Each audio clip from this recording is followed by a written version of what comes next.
I didn't have time to have children either. Earlier, those around me tried to introduce me to someone, but whenever they left me alone, I was glad that they finally left me behind. Although it was fine, I understood that the true reason lay in the fact that they simply put an end to it. Instead of her colleagues in the hospital, they switched to a young nurse who was only 23 years old. The girl was always wooed by someone, and everyone wished her to get married as soon as possible. However, no one could give a logical answer to this question. It was just a kind of team sport pandering. About a year ago, something changed in my mind, and I stopped thinking about how to meet my soulmate and dream of a handsome prince. I left behind the old me and didn't even consider myself for my health. I kept a good figure and tried to dress with taste. If not for relatives and friends who shook their heads, saying that my youth was behind me, I wouldn't have known grief. I was used to living alone and created comfort around myself. I adjusted life as comfortably as possible. Of course, I tried to get acquainted with men and willingly got to know them. At the age of 19, I was even called to marry, but my mother categorically forbade me to tie the knot. "You will have time for marriage," she said. As my grandmother used to say, the most bitter thing in life is sweeter than the best woman's. Why do you cook laundry in this flattery? You need to learn better. You will have time to get married. I broke up with my fiancée, not because of the cancellation of the wedding, but just like that. After that, I couldn't build a relationship with anyone for a long time. For some reason, I didn't like it, and a few years later, there was an extremely unsuccessful novel full of experiences of confused feelings and baseless jealousy. Tired of riding on an emotional swing, I left the relationship and remained alone for a long time. Then there was another novel in which I didn't feel at ease. He was not my man, but everyone around him liked him. "Marry him, Natasha," came the chorus from my close people who were already aging. "Natasha, you are already 29. At 38, Natasha has never been married and has never lived with a man. It's time for her to settle down, but she understands that if she marries someone she doesn't love, she would be deceiving both him and herself. After all, he may find someone who truly loves him, while for Natasha, he is just a good person." In her previous relationship, things gradually fell apart and they parted ways by mutual agreement. However, soon after, she met a handsome guy with whom she thought a future was possible. Unfortunately, he turned out to be frivolous and preferred his friends over her. He would drink excessively and could even go on a binge for days. Natasha loved herself too much to connect her life with such a person. Her friends told her to live with him and experience what it's like, but Natasha didn't need to live with someone to understand it. She didn't want half measures, and on the topic of love, it was either all or nothing. She'd rather be alone than get married for the sake of it. The only thing that seriously bothers Natasha is the topic of children. She really wanted a child and even considered having one by herself. But then she realized it was not a practical idea. Many people live like this, but how could she raise a baby without a grandmother? It would be really hard and selfish towards the child to deliberately deprive them of a chance for a full-fledged family.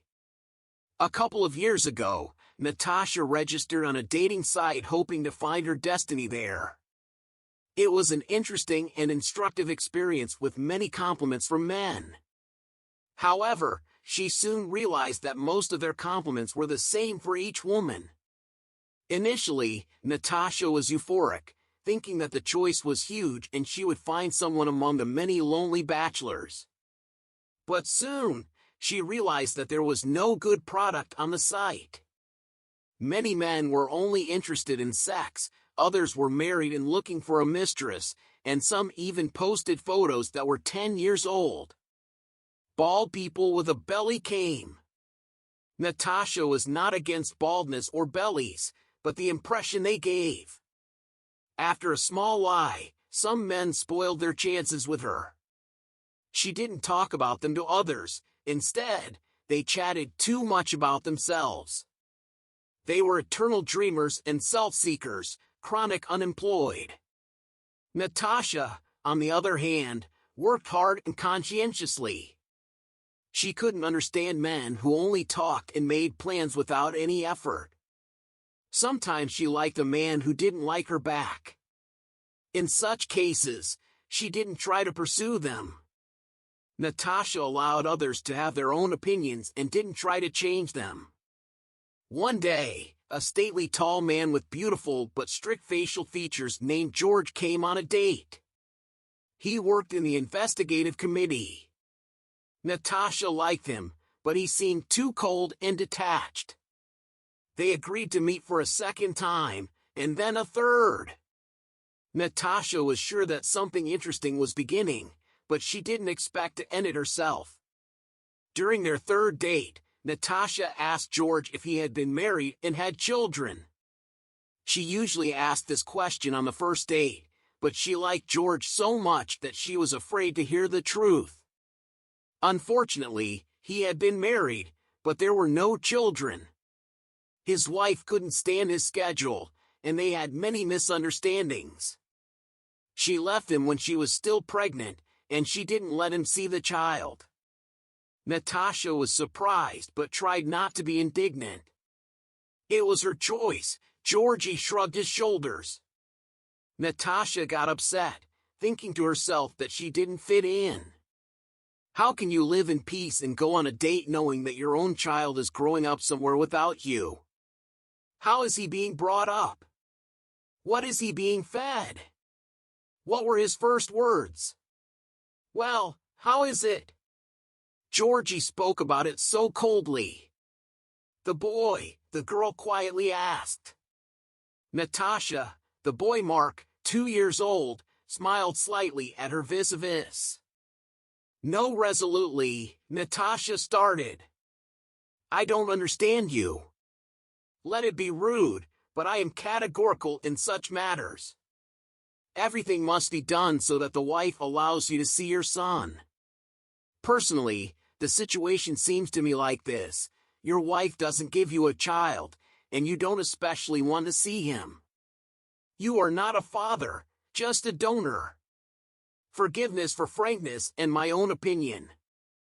I ask not to be judged because it's true, and you yourself know about it. Yes, what do you know about me? Indignant, George replied to his friend. I didn't know her. You don't know my situation, but you're already judging. I'll let anyone teach yourself. So all the best on that. Goodbye. It's a pity, of course, the man was cute, but Natasha valued her own principles more. Smearing stubborn tears down her cheeks, the girl went home and, under the influence of a momentary impulse, deleted her account from a dating site.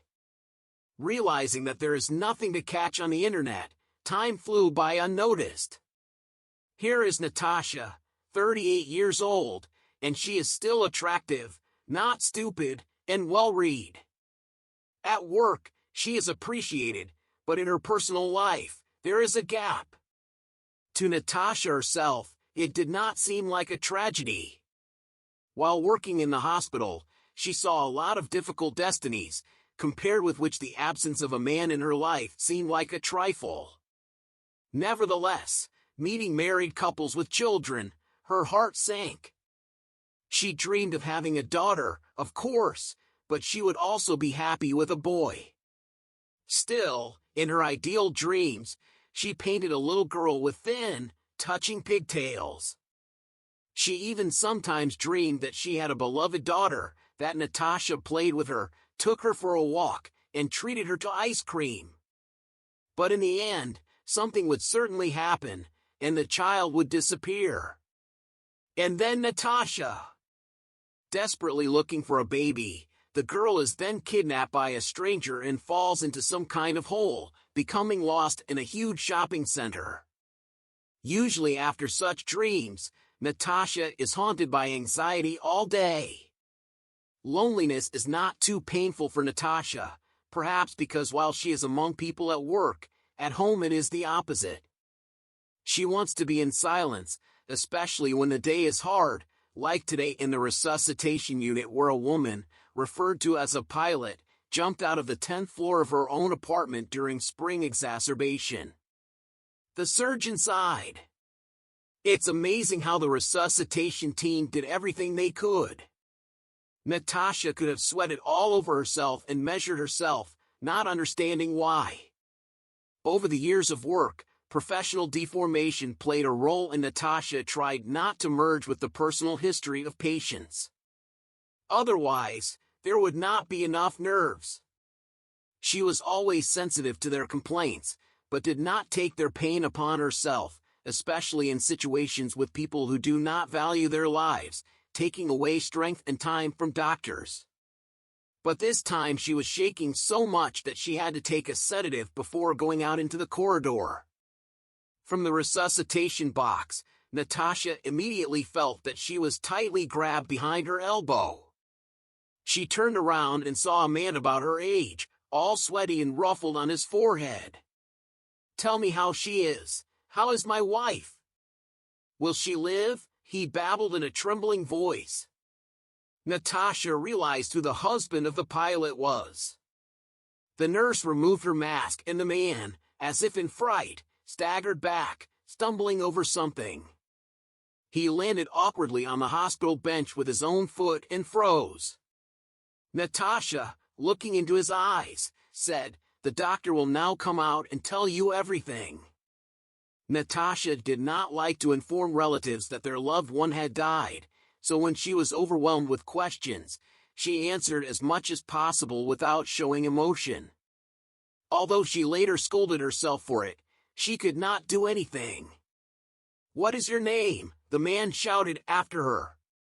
It sounded so strange, but to leave without silently answering a harmless question was embarrassing. Natasha left with the nurse.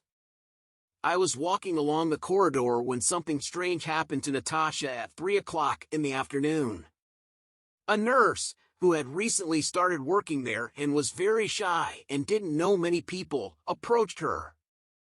"Excuse me, Natasha," she said, smiling modestly. "Your husband is waiting for you near the morgue." The nurse was convinced that she had given Natasha some good news, but when she saw her discouraged face, she realized that something was wrong.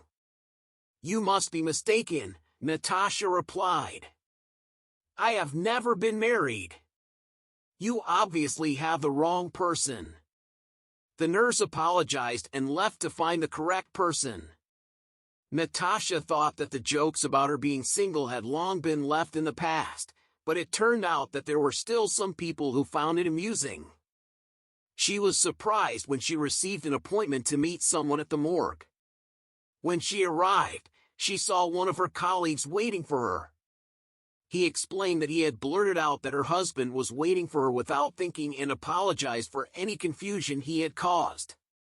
Natasha nervously chattered, but assured him that she was fine. The nurse became uneasy and hoped that she would be able to leave soon under the guise of urgent matters. This unstable man was waiting outside, but no one came out, so it was not possible to ask for protection. She had to get out herself calmly. "How did she start?" asked the man. Timothy answered, "I sympathize with your grief, but the sick are waiting for me to put droppers by the clock." "Sorry," she said firmly and was already ready to turn around 180 degrees, but Timothy grabbed her hand tenaciously, just like he did this morning in the hallway. "Natasha, I won't take much of your time. My wife, Marina, she died." An awkward pause hung. Natasha lowered her eyes, not knowing what to say. "I sympathize with you, hold on," she said, a duty phrase. Yes, I can handle it. But our daughter, you know, she's only 5 years old." "I'm sorry," the nurse sighed. As of now, she knows the worst. What does Marina know out of the window right in front of her eyes? Poor child. She won't be able to survive, the lamented man said. What a horror to me. The truth is I'm insanely sorry, shook his head. Natasha, I don't even know how I could help you. First of all, I apologize that he called you his wife. It's just that I'm still in shock from what happened. But when I explain to you what's the matter, you will understand me. I'm sorry, but you are a copy of Marina as twin sisters, said the man. Natasha recoiled, feeling uneasy. Excuse me, but I'm dark-haired. We don't look like her, Natasha waved her hands. The conversation went the wrong way. The nurse got a bad feeling and took a few steps back. Wait, Timofey, Marina got nervous. Resorted to the services of a hairdresser in this matter. She artificially brightened. She actually has dark hair too. When she came to you, she had a broken face, so you might not have noticed. But here, I'll show you a photo. The man reached into his pocket for his phone. But Natasha stopped him. Listen, I don't like what is happening now. I am very sorry for you. You were nervous. Come with me. I'll give you an injection of a sedative. Otherwise, you'll bring yourself to a nervous breakdown. You don't understand. You really didn't give up the widower? Natasha conceded. Let's say we are similar. Does that change anything? I don't know. Tell me. There is an offer for you, or rather a request, more precisely, I beg you. Replace my wife for a while, the man said. Natasha snorted indignantly. You are crazy. Come on, wait a minute, Natasha, wait, Timofey begged. This is not for me. This is for my. Just imagine a mother jumping out of the window in front of her daughter's eyes. However, the daughter is very vulnerable and has a labile psyche. She cannot handle stress, you know. I did my best to protect my daughter from any trouble, but this is how it turned out. I was called here to draw up documents, and then the body will be sent to the forensic morgue. Do you have such examinations? They are not carried out by them. It is necessary to check everything. Did Marina really commit suicide, or did someone help her? The apartment was locked from the inside. While I was at work, there are witnesses, alas. Knowing Marina, she was capable of such things. Let the investigators deal with it. Natasha said tiredly. She wanted to end the conversation as soon as possible and get rid of this craziness. Sorry, I digress. So, here's our girl Anechka. She will not survive the loss of her mother. She is now in shock. With whom is she now? Natasha asked, for some reason hoping that this question would help her get away from the conversation. She is now with my mother. She also believes that Anechka should not be told the truth. Contact a child psychologist. He will advise you on what to do. But, I can't help. Natasha shook her head and was about to leave, but Timothy desperately grabbed her hand. Yes, it hurt so much that the nurse gasped. Please, look at her. Look at Anya. You won't let her suffer, begged Timofey, poking the screen of the phone right in Natasha's face. Then, he had to pull back the gadget as it was too close to her eyes. The picture floated, but Natasha examined the photo. She froze as if rooted to the spot. In the picture, she was with a girl, and this little one had the same pigtails as in the dreams where she painted her daughter. Natasha closed her eyes tightly and then reopened them, staring at the photo again. It didn't seem to her that she was in the photo, but next to her was a little girl, just like the one from her dreams. Natasha slowly shifted her gaze from the screen to Timofey, who nodded understandingly. "Yes, I also went crazy when you took off the mask, and I saw your face. You were very, very similar to her," said Timofey. Perplexed, Natasha understood that in the world, they meet similar people. "Daughter," sticking to the photo, Timofey asked thoughtfully, "Excuse me, for how many years?" Natasha answered understandably.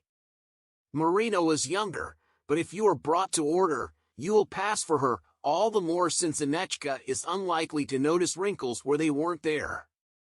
"Sorry, I'm talking some nonsense, but what kind of wrinkles do you have?" "Just tired, probably after the change." The mention of wrinkles sobered the nurse.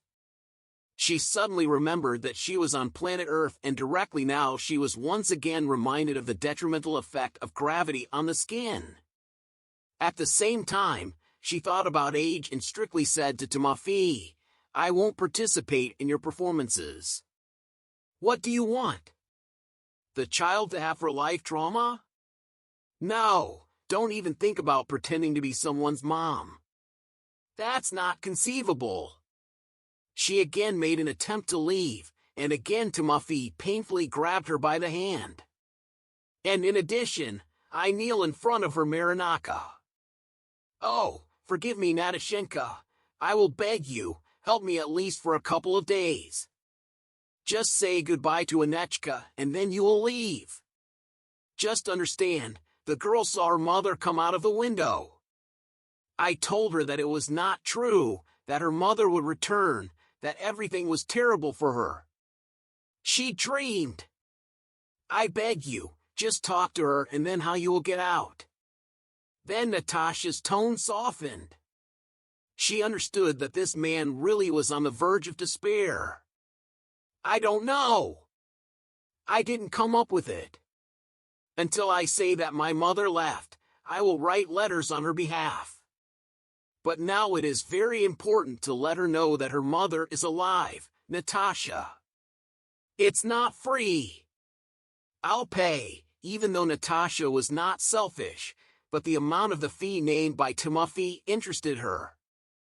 The girl took a loan a couple of years ago. The amount was not large, but in the end, it grew by 2 times and was already equal to Natasha's monthly salary.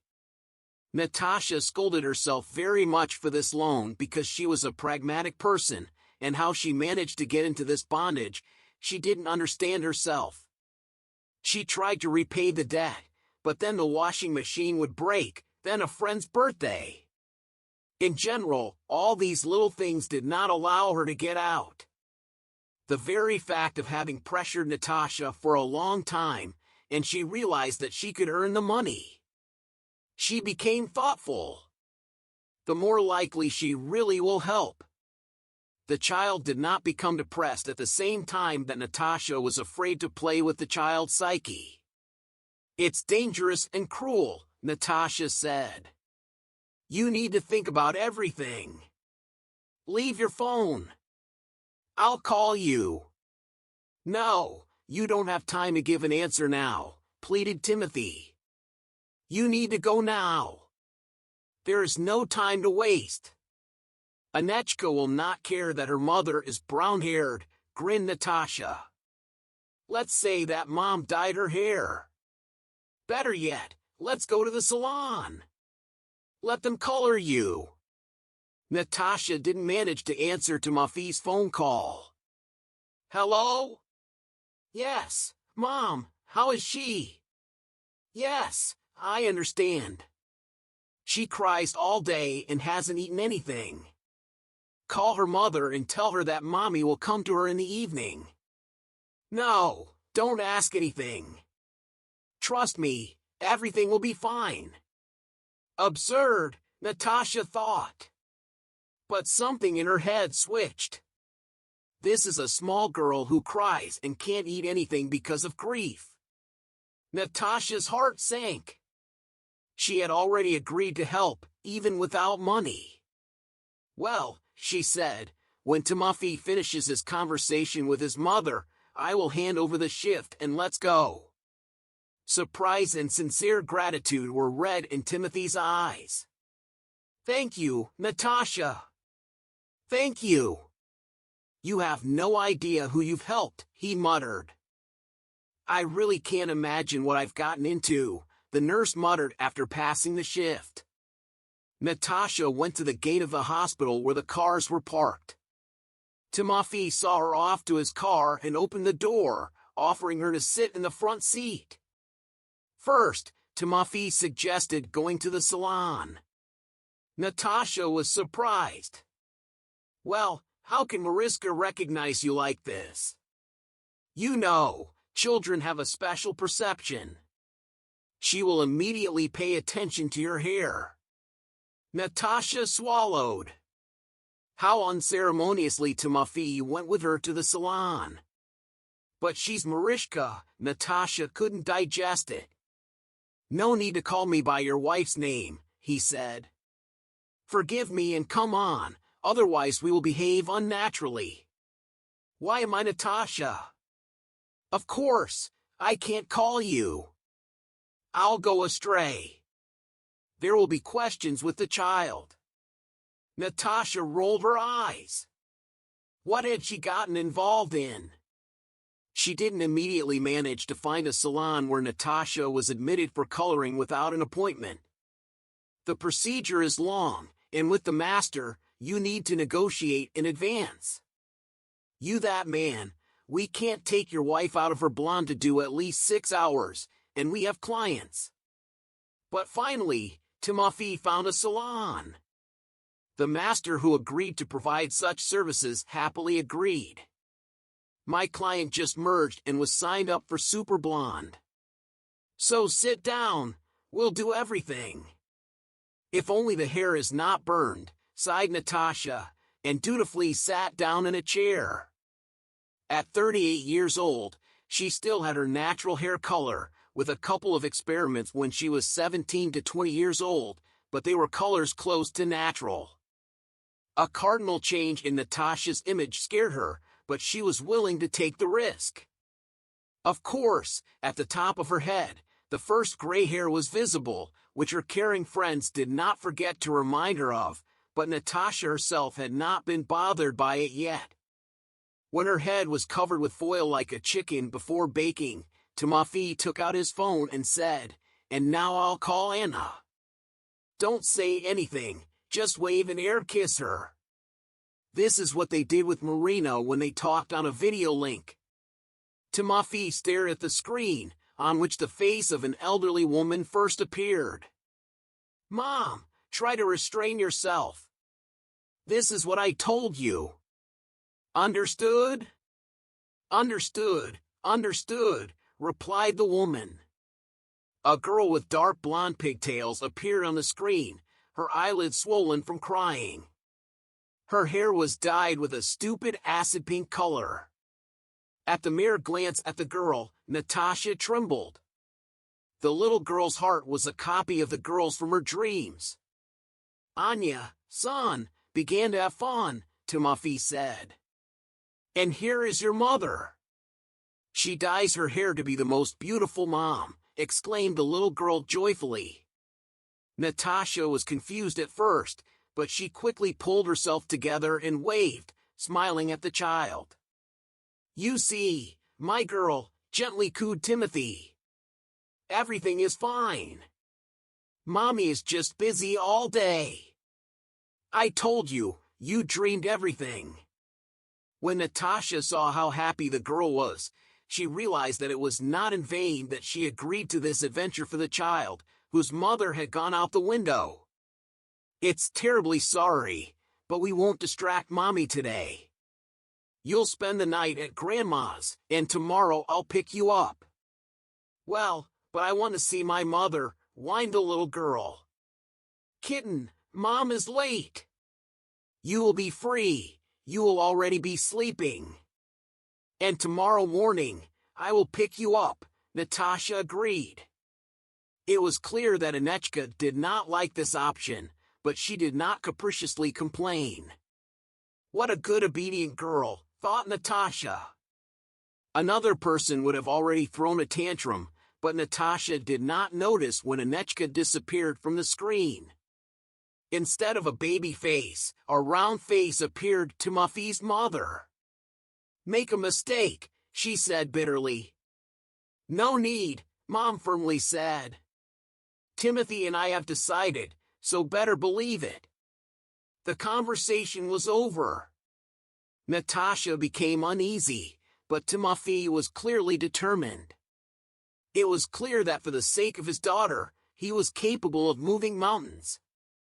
While Natasha sat in silence, he showed her videos of his wife, how she talked, how she moved happily. Marina and Natasha even had similar facial expressions. Today, Timofey ordered her to spend the night with him. Natasha noted how quickly his tone changed from asking to imperative, but she did not reproach him with intonations. It was very noticeable that the man was nervous. He kept massaging his fingers on his whiskey and then completely grabbed his stomach, grimacing painfully. I didn't eat anything today.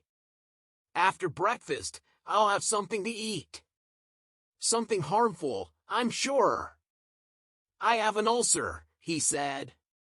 Natasha thought to herself. After 40 minutes, Timothy returned holding croissants in his hands and a large paper cup with a lid. The man looked refreshed. Apparently, hunger really didn't do him any good. And this is for you, Marish, he said, smiling slightly, as he handed Natasha a vegetarian croissant. You don't eat meat? She asked indignantly. No, dear, I don't eat meat, said Timofey, watching the reaction of the hairdresser who was fumbling in her hair, checking how well the composition worked. Marina frowned. She did not share the idea of vegetarianism, although she believed that abusing meat was harmful. Then Natasha asked with irony, well, you eat everything except fish meat, cheese, yogurt, kefir, and whole milk? Eat, honey. What am I eating? Exclaimed the hairdresser indignantly.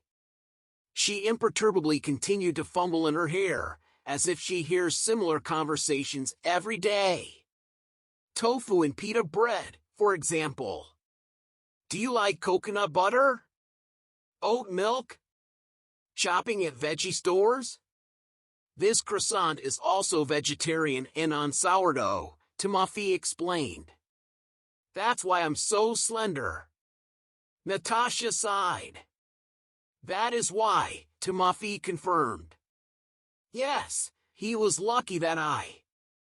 Thin by nature, yes, and I can pass for a vegetarian, thought Natasha. Well, what did she ask? She said, pointing at the paper cup. Is this your favorite matcha latte too vegan? Her new husband's response was unpleasant to Natasha, as he had taken care to bring her a snack despite her condition. She saw how nervous he was, just trying to control himself around food. Of course, Marina was SOSO, but nothing can be tolerated for a couple of days in such a situation. A piece will go down the throat. Well, the girl Anya was at least fed meat, she continued. When she asked for the whole story, Timofey took over. You see, Marina's, more precisely, yours at the sight of meat, a tantrum begins. Yes, and the child eats meat categorically. It is forbidden even in kindergarten, so we had to send her to a private one where each child has their own diet. But the grandmother feeds Anechka with meatballs. True, you have to deceive her that these are cutlets from peas because under the influence of Anyuta's mother, she does not want to look. But you know that your child should eat meat, he concluded. In response to their conversation, Natasha's hairdresser mentioned that she has a friend who is also a progressive vegan and suffered from anemia.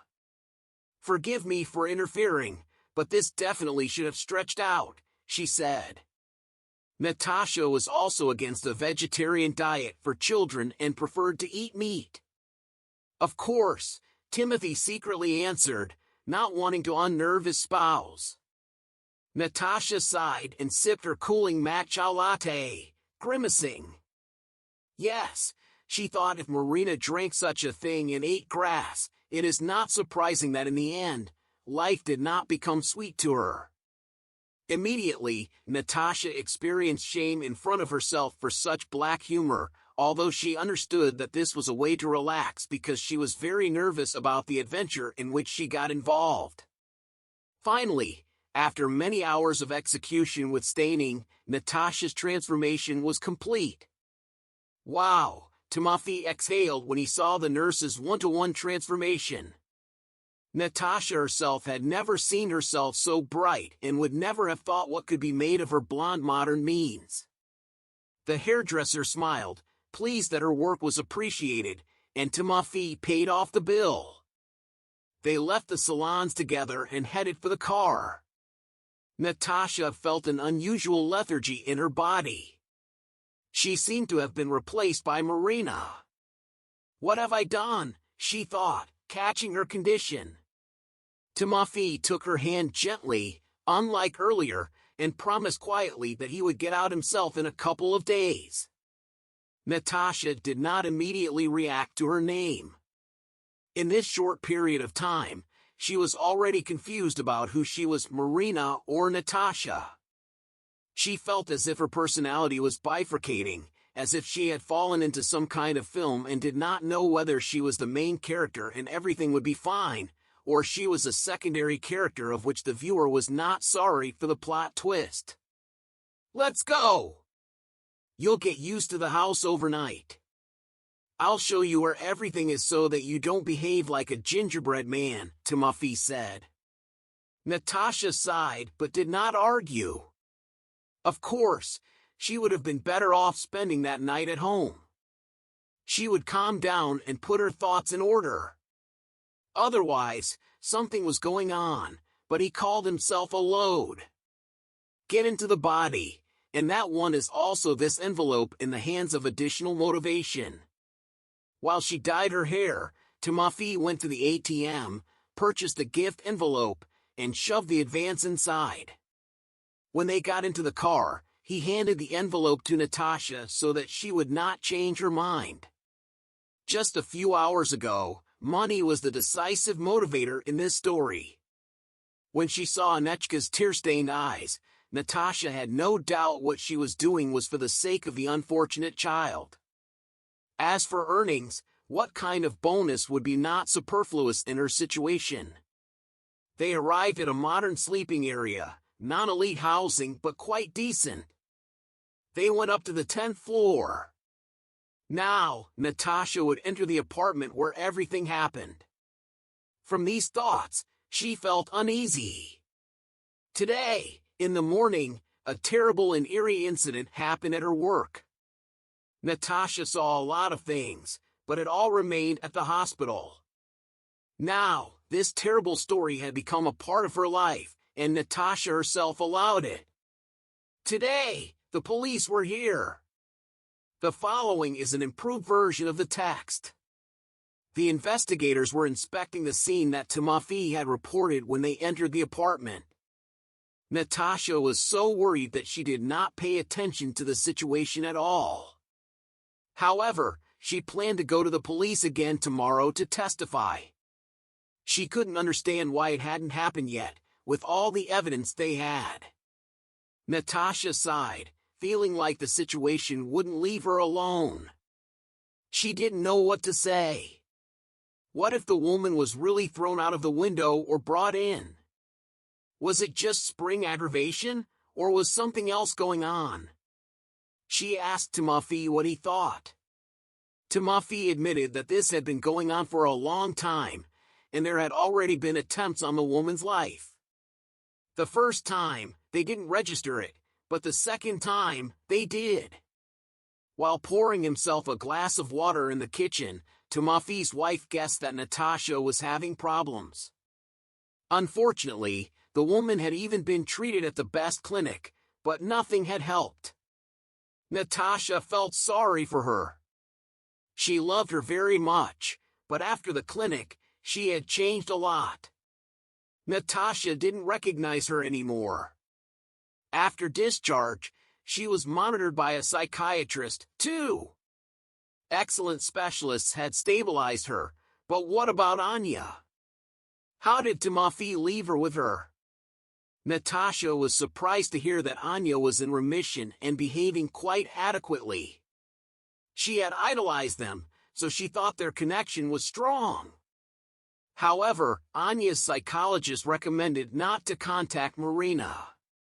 Timofey answered them 24/7, which surprised Natasha.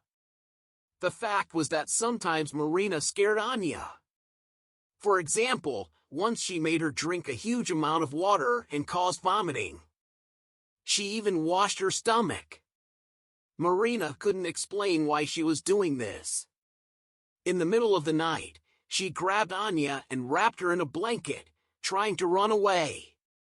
Timofey caught her in time, but it was a horrifying experience. Unfortunately, Anya was on pills, but she was quite sane. She liked to go shopping and was just an ordinary woman. Natasha sighed, feeling sad about the whole story. She asked Timofey about his job.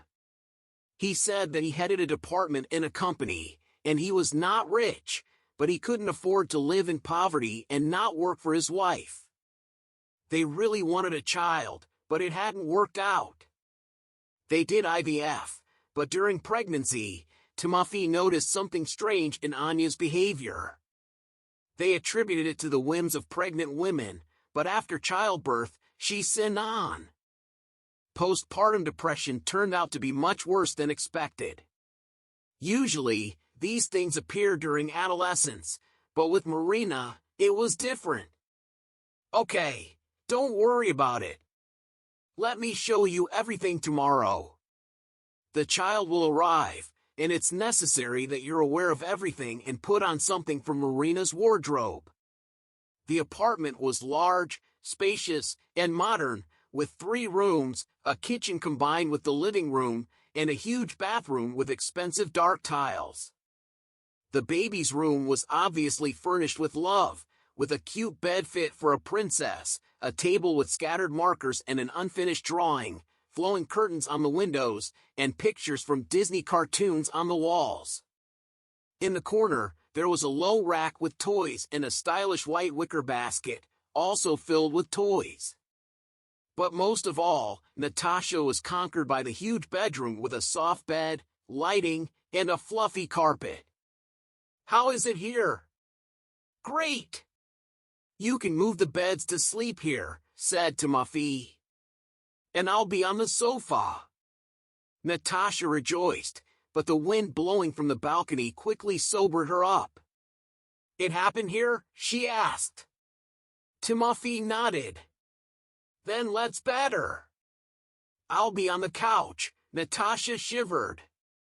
Something felt uncomfortable to her. She couldn't sleep and tossed and turned for a long time. Then she got up, turned on the light, and went to the kitchen area. Immediately, she heard the shuffling of slippers. It was Timofey. Can't sleep either? He asked sympathetically. No, Natasha sighed. But tomorrow, we'll have to sleep together, he said. How is that? The guest was surprised. He lies in our room between us and calmly falls asleep. What have I got myself into? Natasha grabbed her head.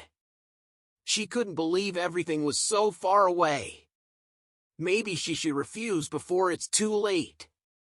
Natasha rubbed her wrist and grimaced. Then she turned off the sleeve of her blouse. She couldn't sleep in Marina's pajamas, which Timofey suggested, so she lay down on the sofa in what she was wearing. On her wrist, a huge bruise was brewing. It seemed like there were bruises on her forearm and shoulder too, but to see them, she had to take off her blouse completely. Natasha didn't want to do that when Timothy was there. Wow, the man held out in embarrassment. Is it really me? Well, who is holding my hand? Natasha grumbled today that you showed excessive force because you were stressed. Therefore, I forgive you, but I ask for more. Natasha firmly demanded not to touch her and refused to promise anything more. Timofey had a light snack in a hurry, and then they sat in the kitchen and had a heavy conversation with Marina about life. In general, Timofey even gave himself some slack and burst into tears, realizing how much he loved her and how he couldn't be without her. It was clear that he was embarrassed for his weakness. Natasha felt sorry for him. If in the morning he seemed to her like a disheveled and awkward sparrow, now she saw in him a loving husband and father who was ready for anything for the sake of the family. They sat at the bar counter illuminated by soft yellow light in those silly pajamas with Mickey Mouse and ever-falling slippers. He was such a sweet home. Who would have thought that it was only in the morning that he had such grief?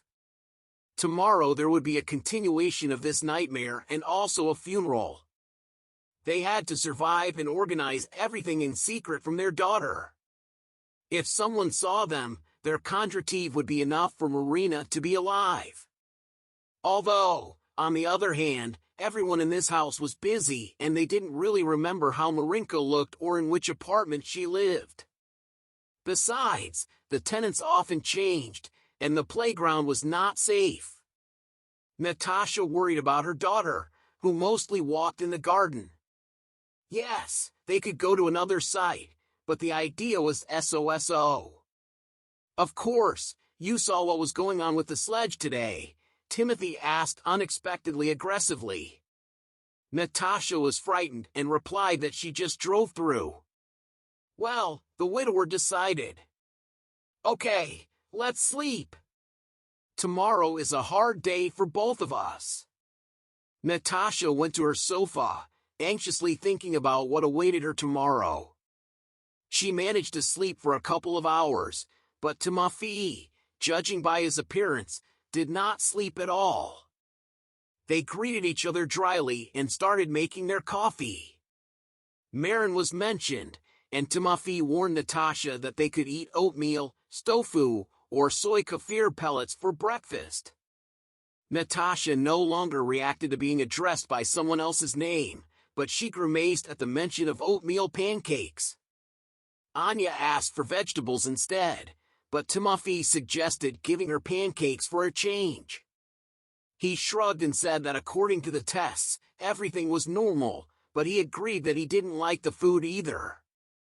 Natasha noticed that Anechka was active, and they briefly discussed nutrition issues. Natasha had a lot to do, so she gave Timofey some money to buy dinner and asked him to leave without being seen. Timofey asked if she was afraid of him stealing something, but she reassured him that he could take what he wanted. Natasha was glad to be alone and wanted to take a shower, but realized she had forgotten to bring a change of clothes and toothbrush. She figured out how to use the fancy shower eventually. A tropical downpour poured down, but Natasha did not want it. The styling still held on after the salon, so she hastily began to look for a suitable tropical lever. The rain dried up, and instead, Natasha was attacked from all sides by prickly streams of cold water. Surprised, Natasha panicked and began to rush about the cabin. Well, Wild, she scolded herself, the nurse is very far from technology. Finally, she managed to tame the harmful construction site and set up the shower properly. She didn't use a washcloth either, hygienically, but fragrant gel with vanilla. She decided to try it, and it smelled delicious, obviously an expensive perfume gel. Putting herself in order, Natasha got out of the shower. She didn't guess in advance to prepare a towel, so now shivering wet, She rummaged through the closet in the bathroom and chose a bigger, clean towel. Finally, she found a pink, fluffy towel, wrapped in it, and went to a large mirror where she could be reflected in full growth. When Natasha saw herself, she felt her head slightly spinning. When you look at yourself in a strange mirror in an unfamiliar environment, you always seem a little different. But Natasha, in addition, was confused by this blonde hair color. It was very silky, and she looked younger and fresher, but it wasn't her. Marina whispered, "Natasha," and prickly goosebumps ran down her back. She wanted to run away, leave an envelope with money in the corridor on the nightstand, and leave, but she couldn't. Sometimes she thought that she could. But suddenly panicked, and then, in her memory, thoughts about the poor girl surfaced. Anechka will go crazy. No need to endure. Timothy promised that it was only for a couple of days that she could endure. And then let him spin as he wants. Natasha entered Anya's room and examined everything once again in the daylight. The dust flies, and it would be necessary to wash everything here, she thought. Apparently, Marina did not bother cleaning too much because there was a heavy layer of dust on the racks, and this is in the children's room. Having found in the same bathroom a stack of different dressing gowns, Natasha chose one of the silk jersey. It was too short, but nothing will happen to me during cleaning, she thought. Natasha got down to business, having found rags and a vacuum cleaner in the apartment. She began to clean the windowsills, which also turned out to be dirty, and washed them. When she washed the floor, she didn't really care about the pose. Suddenly, Natasha heard a delicate cough behind her back and jumped in surprise. Timothy played a barely contained smile on his face. "I thought I told you not to wait before dinner," murmured Natasha. "It took me a while to take care of something I had to return," explained Timothy. "Of course," thought Natasha. "Probably checking if I'm still here or if I've already run away." "And you're leaving, I see." "You shouldn't strain yourself, Timothy." "But I can't keep a child in a dirty room," the girl answered. "Thank you." "Okay, I'll go," Timothy said, and as he left, Natasha felt his gaze on her again. "That bastard," she thought. "He probably thinks I haven't had time to bury my wife yet and already peeks at other women. Although it's my own fault, I'm standing here in Marina's dressing gown, and even without underwear. I can only imagine his feelings after finishing cleaning." Natasha decided to look into the refrigerator. Anechka was supposed to come for lunch, and she needed to feed her a healthy vegetarian breakfast. Luckily, the grandmother had to feed her something tasty and satisfying. As she opened the refrigerator, Natasha found that a mouse had hung itself there. She needed to go to the store. She began to get ready, putting on her jeans, but the blouse turned out to be stale. After all, she had slept in it at night. She had to look for a replacement in Marina's wardrobe, finding a suitable option. Yes, Marina had good taste, she thought. An excellent thing, not cheap. Throwing her raincoat on top, Natasha went to the elevator. She didn't call from the 10th floor. It wasn't a problem to go down on foot, but the probability of meeting neighbors was minimized near Timothy's house. There was an excellent hypermarket nearby where she could buy a toothbrush, washcloth, linen, and other necessary things. Of course, she could have gone home to get them, but then she wouldn't be on time for dinner. She still needed to cook something. Arriving at the store, Natasha did not follow Timothy's instructions regarding the vegetarian diet. "Do what you want," she said to herself, taking a tray with minced turkey, eggs, cottage cheese, yogurt, and kefir. She also took vegetables, flour, and high-quality pasta. Returning home, she began to cook. During dinner, Natasha found the stove to be quite intricate. At first, she did not understand how to turn it on. After a few attempts, she realized that she needed to hold down the button for a few seconds to turn it on. Then, she noticed that the stove was not heating up. However, she soon remembered that some stoves only heat up when a pan is placed on them, made of a special metal. Natasha grumbled to herself, feeling like an old grandmother. Once she had mastered the appliance, she prepared soup with vermicelli for her child, as well as stewed vegetables with turkey meatballs and cottage cheese for dessert. Just as she finished making a casserole, Marinaka slammed the front door.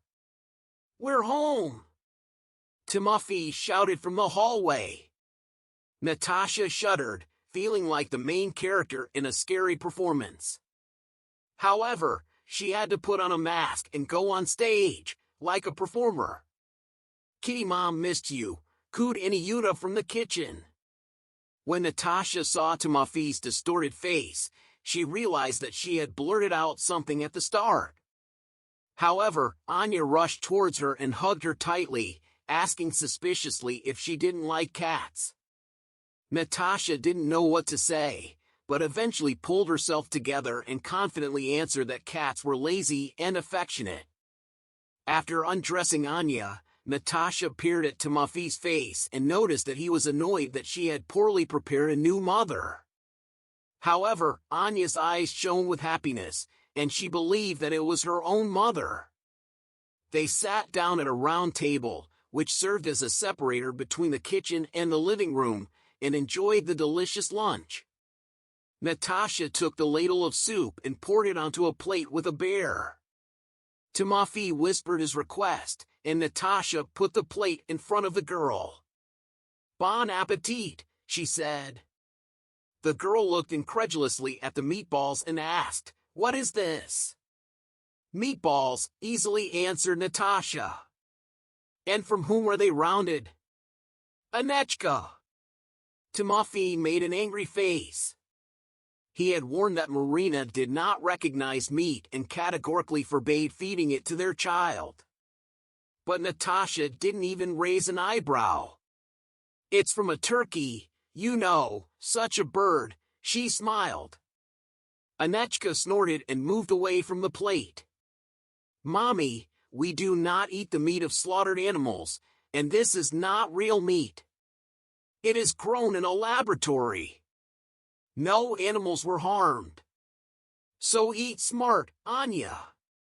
Carefully scooping up the soup with a spoon, the girl tasted it incredulously and smiled. "It tastes like Grandma's pea cutlets."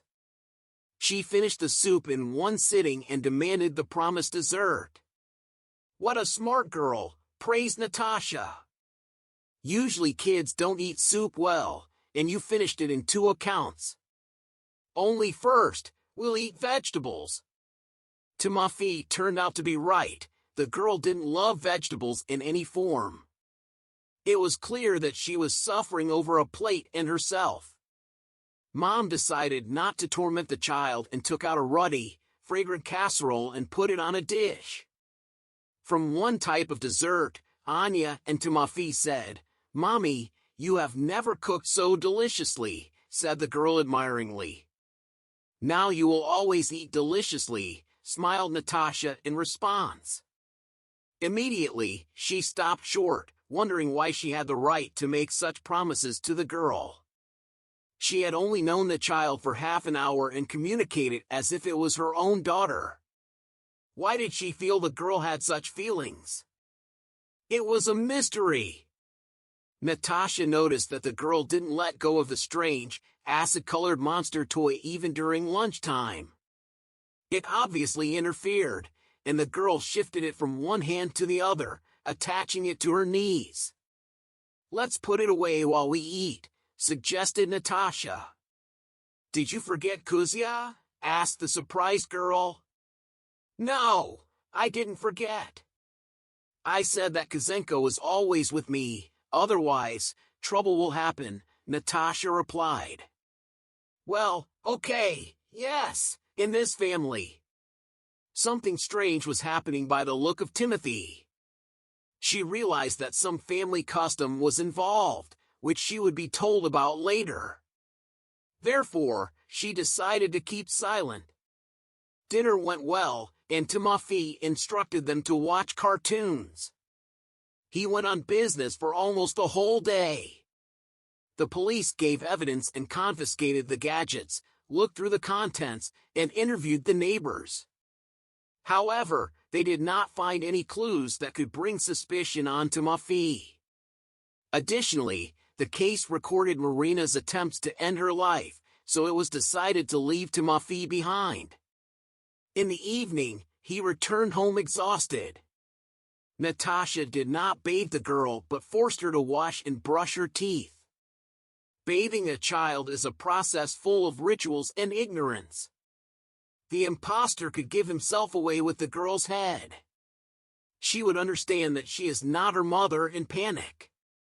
One could just put oneself in her place and remember how one felt as a child, realizing that one's mother was replaced. Therefore, after watching cartoons that Timothy recommended and not having a delicious dinner, Natasha put the girl to bed.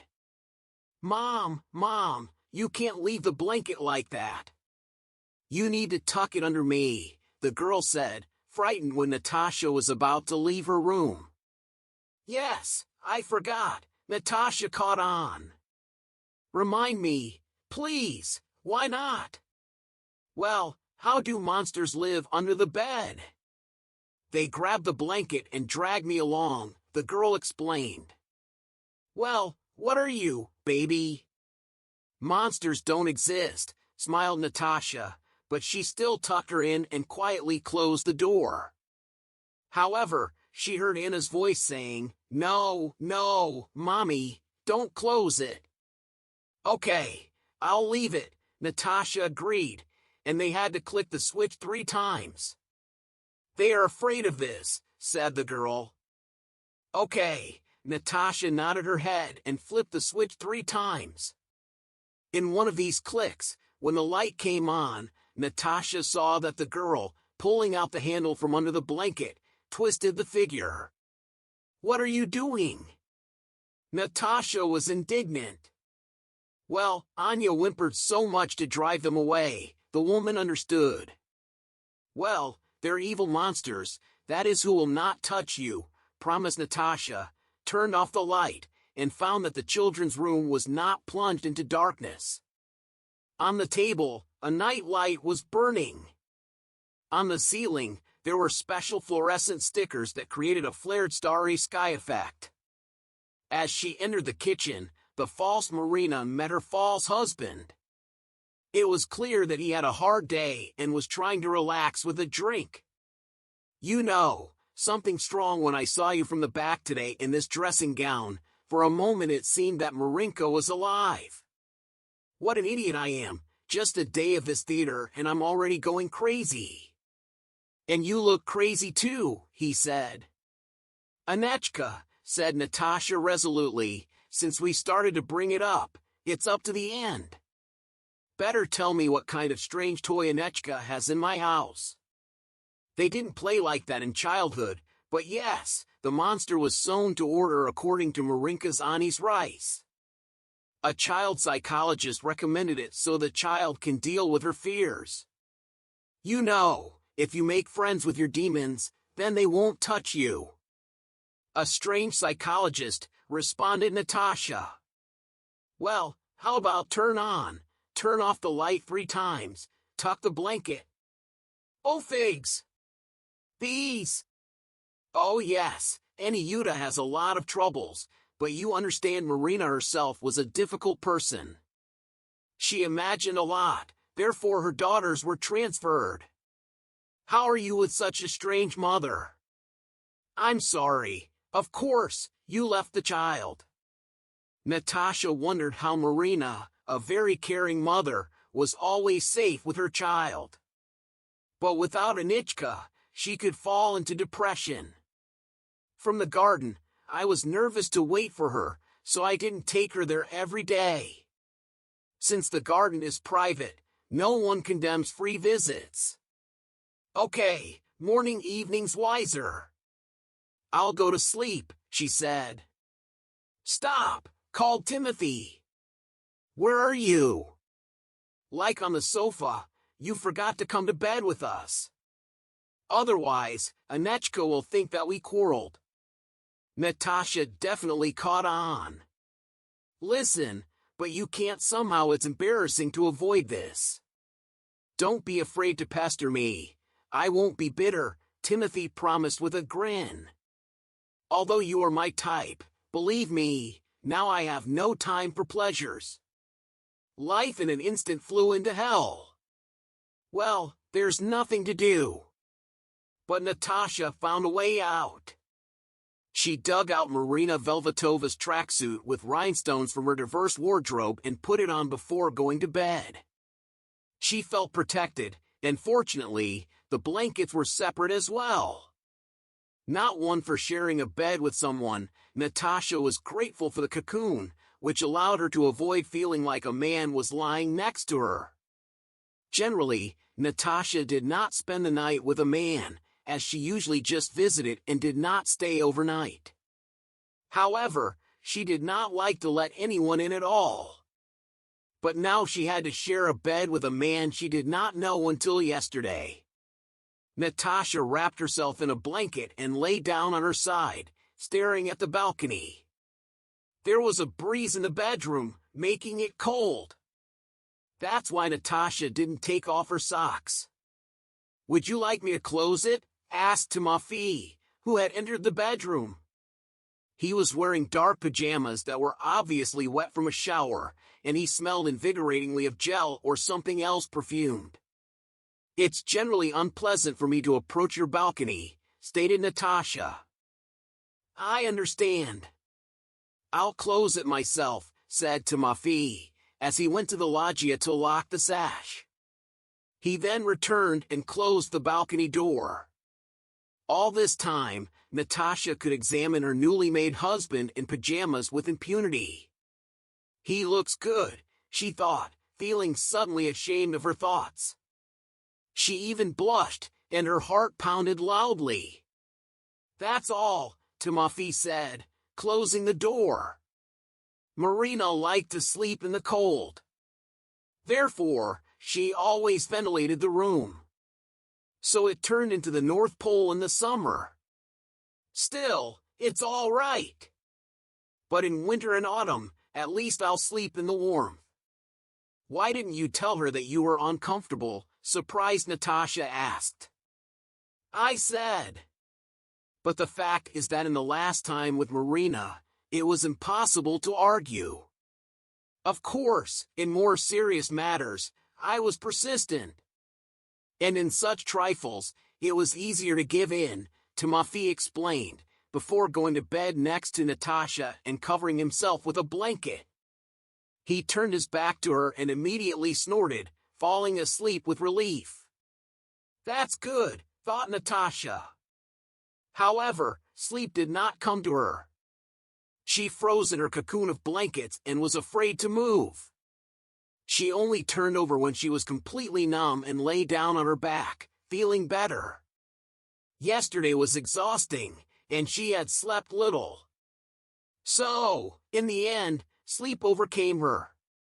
In the morning, when Natasha woke up, she found that during the night she had managed to turn over to face Timothy, and he was also lying facing her. But the worst thing was that his eyes were open, and he was looking at her with some strange expression. With a frightened look, Natasha recoiled. Good morning, quietly said Timofey. Natasha answered hoarsely and was embarrassed. She hurriedly left the matrimonial bed.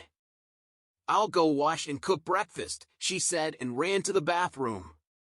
Natasha was nervous, her heart beating wildly. She washed her face and brushed her teeth with the brush she bought yesterday. She decided to take a shower later. Having gone to the kitchen, Natasha began to prepare cheesecakes for breakfast. Timothy appeared in the kitchen and asked, "Slept well?" "Yes," Natasha answered indifferently. "I hope I didn't bother you." "I toss and turn in my sleep," the man smiled. "Everything is fine," the carefree girl answered. "Well, today I am whole. There won't be a day." "I hope you manage it yourself and don't betray our little deceit," he said in a half-whisper. "Wow," the little one whispered in response. "Natasha, okay. You make Cerniki with coffee. Mom feeds." "Of course, I will," Natasha said. The cheesecakes came out to Timothy's liking. It was cozy to eat homemade cheesecakes and drink coffee in the morning in the kitchen lit by sunny light. Breakfast settled down at the bar by the window, and it was atmospheric. For a few seconds, Natasha even forgot that this was not her life. This life she stole from women who voluntarily left this world. "Forgive me," she said embarrassingly, interrupting Timothy. He didn't understand her thoughts, for which Natasha nodded her chin in the direction of her bruises on her arm. Natasha was just in a t-shirt, and the bruises were noticeable. "Oh yes, nothing hurts," she said almost carelessly. "I was afraid that you would leave, that you would not agree. Usually, I don't hurt people with my finger." "I will not touch anyone," Timothy continued to make excuses. "Well, yes, you have a grip of steel," Natasha agreed. "And how is your ulcer? Maybe you need something more energetic to cook?" "This is nonsense," Timothy said. After breakfast, Timothy got ready and left on business, and Natasha was left to look forward to when her daughter would wake up. She entered the role all day. It took her a while to start considering Anechka a daughter. Natasha allowed herself to feel this way because she needed to get used to her role as much as possible. When Anya woke up, Natasha took her to wash her face and then they had breakfast. It was nice to see the girl enjoying her cheesecake, and Natasha liked listening to her cheerful twitter. However, from time to time, thoughts of the poor child flashed through her head. The girl really thought that Natasha was her mother. In the afternoon, they decided to go for a walk, though Timothy warned them to stay away from people to avoid meeting acquaintances. Rumors spread quickly, and many people already knew what had happened to Marina. If they suddenly ran into someone who knew them, no one was immune from a heart attack or an inappropriate question. Our people often don't stand on ceremony like that and don't suffer like that. Therefore, Natasha took Anya for a walk in a deserted place near a small pond.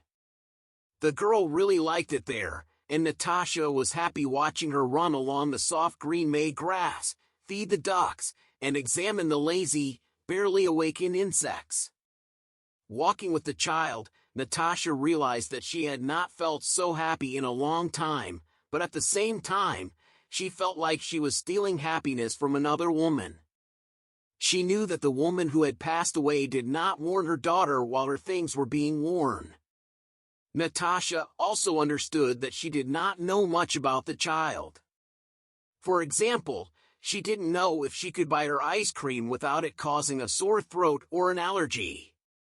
However, she wanted to please the girl with something she herself enjoyed as a child, so she bought creamy ice cream in a glass and ate it happily. "Mom, will you buy me popsicles?" Anya asked, as if she had read Natasha's thoughts. "Yes, of course," Natasha replied. Ice cream is more likely for her, they buy everything. "Well, that means I won't deny myself the pleasure of treating Anyutka. I won't buy you fruit ice, but real good ice cream," Natasha said with a smile. "Have you ever eaten something like this?" Anya hesitated, but then said that her grandmother had bought it for her and asked her not to talk about it. "Not only your grandmother will buy it," Natasha said.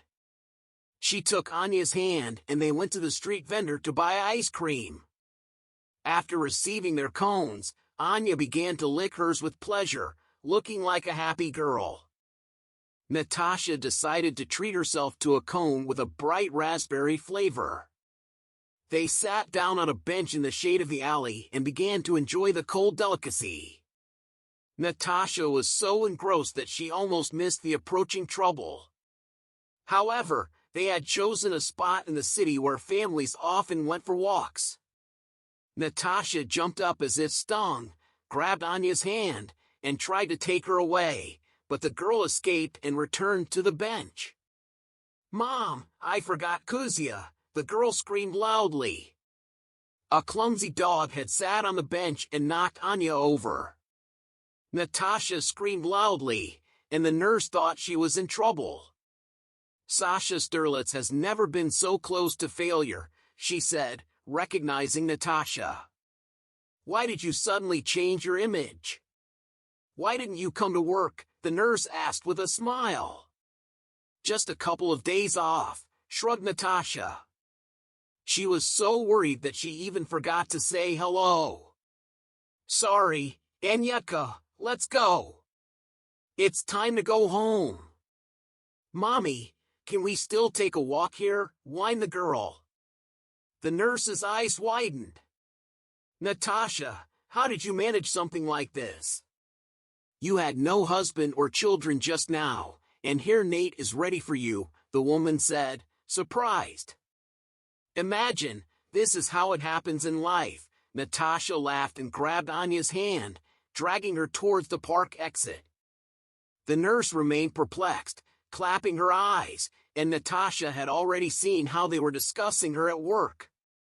But this was nothing. She could say, for example, that the girl was her distant relative, and they were just playing mother-daughter. However, she didn't know how to justify the fact that her mother had suddenly turned from Marina into Natasha. But Anya was silent, and Natasha didn't ask about it. She thought that the girl simply didn't pay attention to such things. After all, attention is often scattered in children. In the evening, they enjoyed non-vegetarian cutlets at dinner, and Anya suddenly told her dad about their walk in the park. "Some strange woman called my mother Natasha and claimed that she had children, which had never happened. I was scared, but my mother quickly took my hand and led me away." Timofey gave Natasha a harsh look, making her uneasy, but she continued to eat as if nothing had happened. She nodded and said that the woman was not mentally stable and often forgot things. Anechka knew better than to argue with her.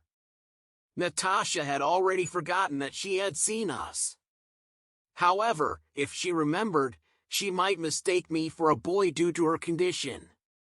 Anyuta was upset, but Natasha promised that it was rare and that we wouldn't get sick like that.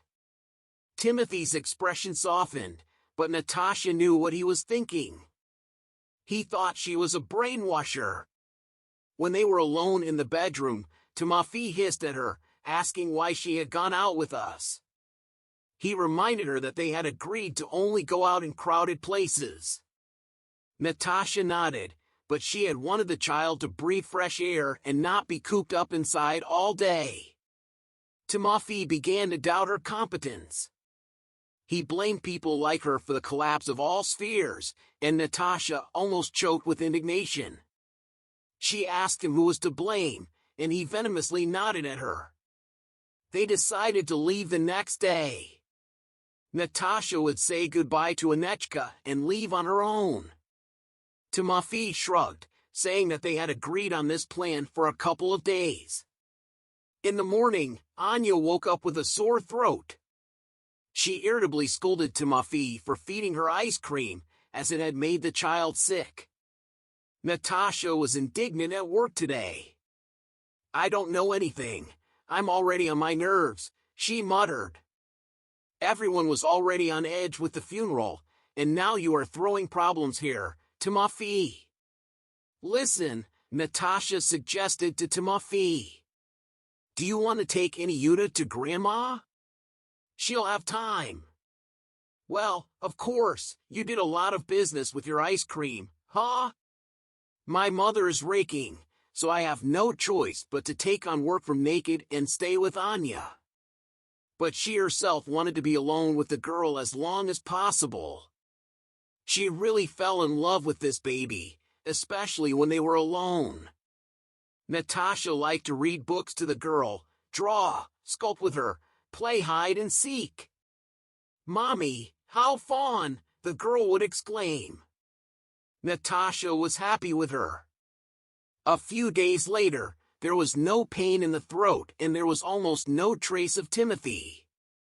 He talked to Natasha and just mentioned that Marina was buried by relatives. She was almost gone, and those that were still alive lived so far away that they didn't come. Who is she to them? Seventh water on jelly, Timofey said quietly. They said goodbye to Marina, and Anyutka didn't even know about it. She thinks that her mother is alive. I think I played my part. Probably it's time to say goodbye, Timothy whispered to Natasha in the twilight of the bedroom when they both went to bed. I agree, Timofey grunted. Natasha did not think that parting with Anechka would be so hard. The girl was crying and begged not to leave. Mommy, take me with you. I don't care where you are going. I want to sob with you, Mommy. Well, dear, this is a very hard road. I already took a train ticket and there is no more room there, because you also need a ticket, Natasha lied. Mommy, can I go in a bag? Begged Anechka. No one will notice. The heart was torn in Natasha's chest. No, dear, Natasha promised, but she hated herself for lying. Anya sobbed, and Timofey tried to calm her down. Go, don't you see something? What are you doing with the child? He said angrily.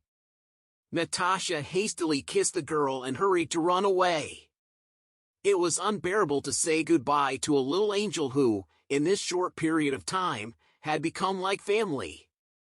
But staying on in the house of a woman whose fate she took made no sense. The child would get used to it, and she would have to leave sooner or later anyway. But it would be even harder. Returning to her apartment, Natasha first watered the flowers, then brewed coffee and sat down at the table. It was a small apartment with old furniture, and her life felt boring and colorless. Despite this, Natasha loved both herself and her life. She wasn't rich, but she had enough. Except for the stupid decision to take a loan, everything else was fine. However, these past few days had made her feel like she was living someone else's life. Many unpleasant thoughts swirled in her head, creating a heavy noise. So, Natasha decided to go to work early to distract herself. She thought that the long shift as a nurse would leave no time or energy for extraneous thoughts. But as soon as she arrived at the hospital, she realized that she wouldn't be allowed to relax that day. Natasha heard compliments from crippled patients and a surgeon known for being a womanizer. They praised her appearance, saying that she looked pretty and had super blonde hair. Some even joked about how much she must have paid for her makeup. One of the nurses commented on her makeup, and Natasha realized that she had put it on just in case. She had felt like something was missing at home, either her eyebrows or eyelashes, and decided to do both. As a result, she had a rather bright makeup, which was not usually her style. Although Natasha smiled and thanked everyone for their compliments, she was annoyed inside. They were not praising her, but Marina, or maybe she was still Marina. She felt confused and overwhelmed, not anticipating that returning to her everyday life would be so hard. However, every day, Natasha got used to the idea that her strange experience was behind her. The fate of that family was no longer her concern. She felt sorry for Anya, but children's psyches are labile, and they are capable of forgetting a lot. Soon, she would forget her mother, although she was probably still crying now. Imagining the girl's eyes filled with tears, Natasha wanted to break away and run to her. There was no need to change anything in life, otherwise, the depression would drag on even more. Summer was coming soon, the loan would be repaid, and there would even be money left to live and enjoy the summer days with a clean conscience. Natasha spent 2 weeks in a fog of conscience. One morning, she woke up and said to herself, "That's enough. Stop thinking about the jar. Stop stopping yourself." Every time I wanted to dial to Muffy's number to talk to the child, after all, maybe Mom would call her daughter to talk, not to the North Pole. Mom left, but at the same time, she did not know what Timothy's plan was for her, and she did not want to run into his aggressive rudeness again. She remembered only how he grabbed her hands when he wanted her to listen to him on the day they met. It was better not to call and not to run into him, so Natasha did not call, and Timothy did not call either. Maybe Anechka had already forgotten her, and now alone on a beautiful morning, Natasha woke up and decided to get rid of her blonde hair. The roots began to grow untidy, and the hair color itself turned yellow, but this was not the main reason the woman wanted to get rid of the image of Marina and regain herself. She went to the mall to pick out a good paint of the desired shade and at the same time pick up some nice feminine trifles. She also wanted flower pots, napkins for the kitchen, and something tasty. In general, she wanted to arrange a little relaxing shopping. While walking around the hypermarket, Natasha caught herself thinking that she really started to get distracted. After all, stores are the first remedies in the fight against depression for women. Walking along the alley between departments, Natasha suddenly noticed the toy department. She used to pass by because she had no one to buy toys, but now she decided to stop. She didn't know why Natasha couldn't even think that she met her dummy mother-in-law here. And it would be fine if she was alone, but the woman was with Anyutka. If it weren't for the girl, Natasha would have passed by and didn't even recognize the woman whom she saw only on the screen of the phone. Even though she would have noticed a resemblance to her. The grammar of the text can be improved as follows. Dead daughter-in-law would also prefer to silently pass by, but Anechka pressed to the chest of her little Kuzya immediately noticed Natasha. Mommy screamed, and the elderly girl ladies did not have time to react. Anyuta escaped and ran. Natasha hugged her tightly. Mommy, you have already arrived. I missed you so much, chattered the girl. Yes, dear, she came here. She wanted to surprise you, to do something, to buy, but it did not turn out on the go. Natasha composed her eyes. She looked at the elderly woman. Her face was crimson, and confusion was red in her eyes. Anechka, baby, you go choose something for yourself, she murmured. And I'll talk to Marina with your mom. No, I won't leave. I know you. I'll just go after the doll, and my mother will run away. No, I'll be here, the girl insisted. But what are you, sweet smile, Natasha said. I'm not going anywhere. I promise you, dear. You know how much I missed you myself. You can't, Anya believed and went to the shelves with Barbie. The mother-in-law came up to Natasha. You really look like her, thoughtfully, she said. Enough, I don't want to say. Natasha showed paint for hair that she managed to take in the cosmetics department. It looks like you won't be soon need, said the woman. Natasha, who did not understand, raised an eyebrow. You see, Anya had a nervous breakdown. When you allegedly left, we couldn't reassure her. They turned to her psychologist, and she did not sleep well at night. She had nightmares, she shudders. You know, I asked Timofey to return you, but he is stubborn. No, and that's it. I ask you, Natasha, correctly. Come back. Natalia experienced mixed feelings. On the one hand, she wanted to start a new life. On the other hand, it was a pity that Anechka did not give her this little girl to think about. Weighing the pros and cons, she ran around the corner with a new toy, trying at the same time to keep the voluminous Kuzya. Mommy, I want this. You can, Grandma, you agree. We'll go eat ice cream, the girl chattered like. I have no choice. Let's go, said Natasha, and it was at the same time answers for Anya, for the mother-in-law. All together, they went to the food court and ordered. Anya, women took ice cream for themselves, a cup of coffee, and silently drank without knowing what Natasha wanted to talk about. Marina, about her and Timofey married, but she could not do it with Anyuta. Yes, and it was inconvenient. Since Timofey's mother had her own car, she undertook to take Anyuta, and Natasha went home. When Anechka became interested in drawing in her room, women stayed in the kitchen alone. Natasha asked, "What are we going to do?" Timofey made it clear to me. I showed the door. I don't know, the mother-in-law shrugged her shoulders. He brewed this mess. Now he's clearing up. No one forced him to cheat. He invented it himself. Soon he will come, and we will see what Timofey will say.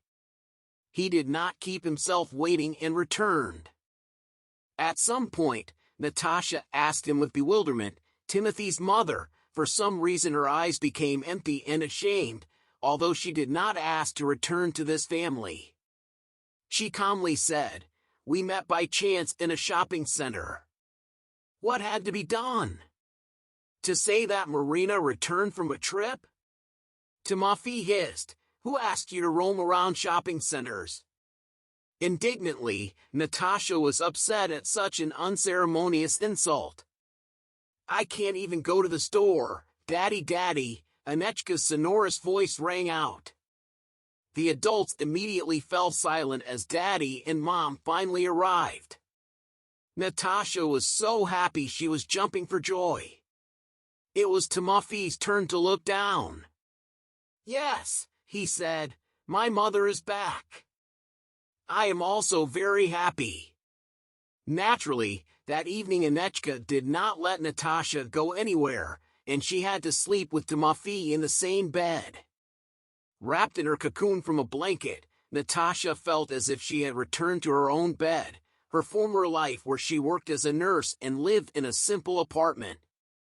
This is not really where she is, so she has been visiting for many years, and this house belongs to her.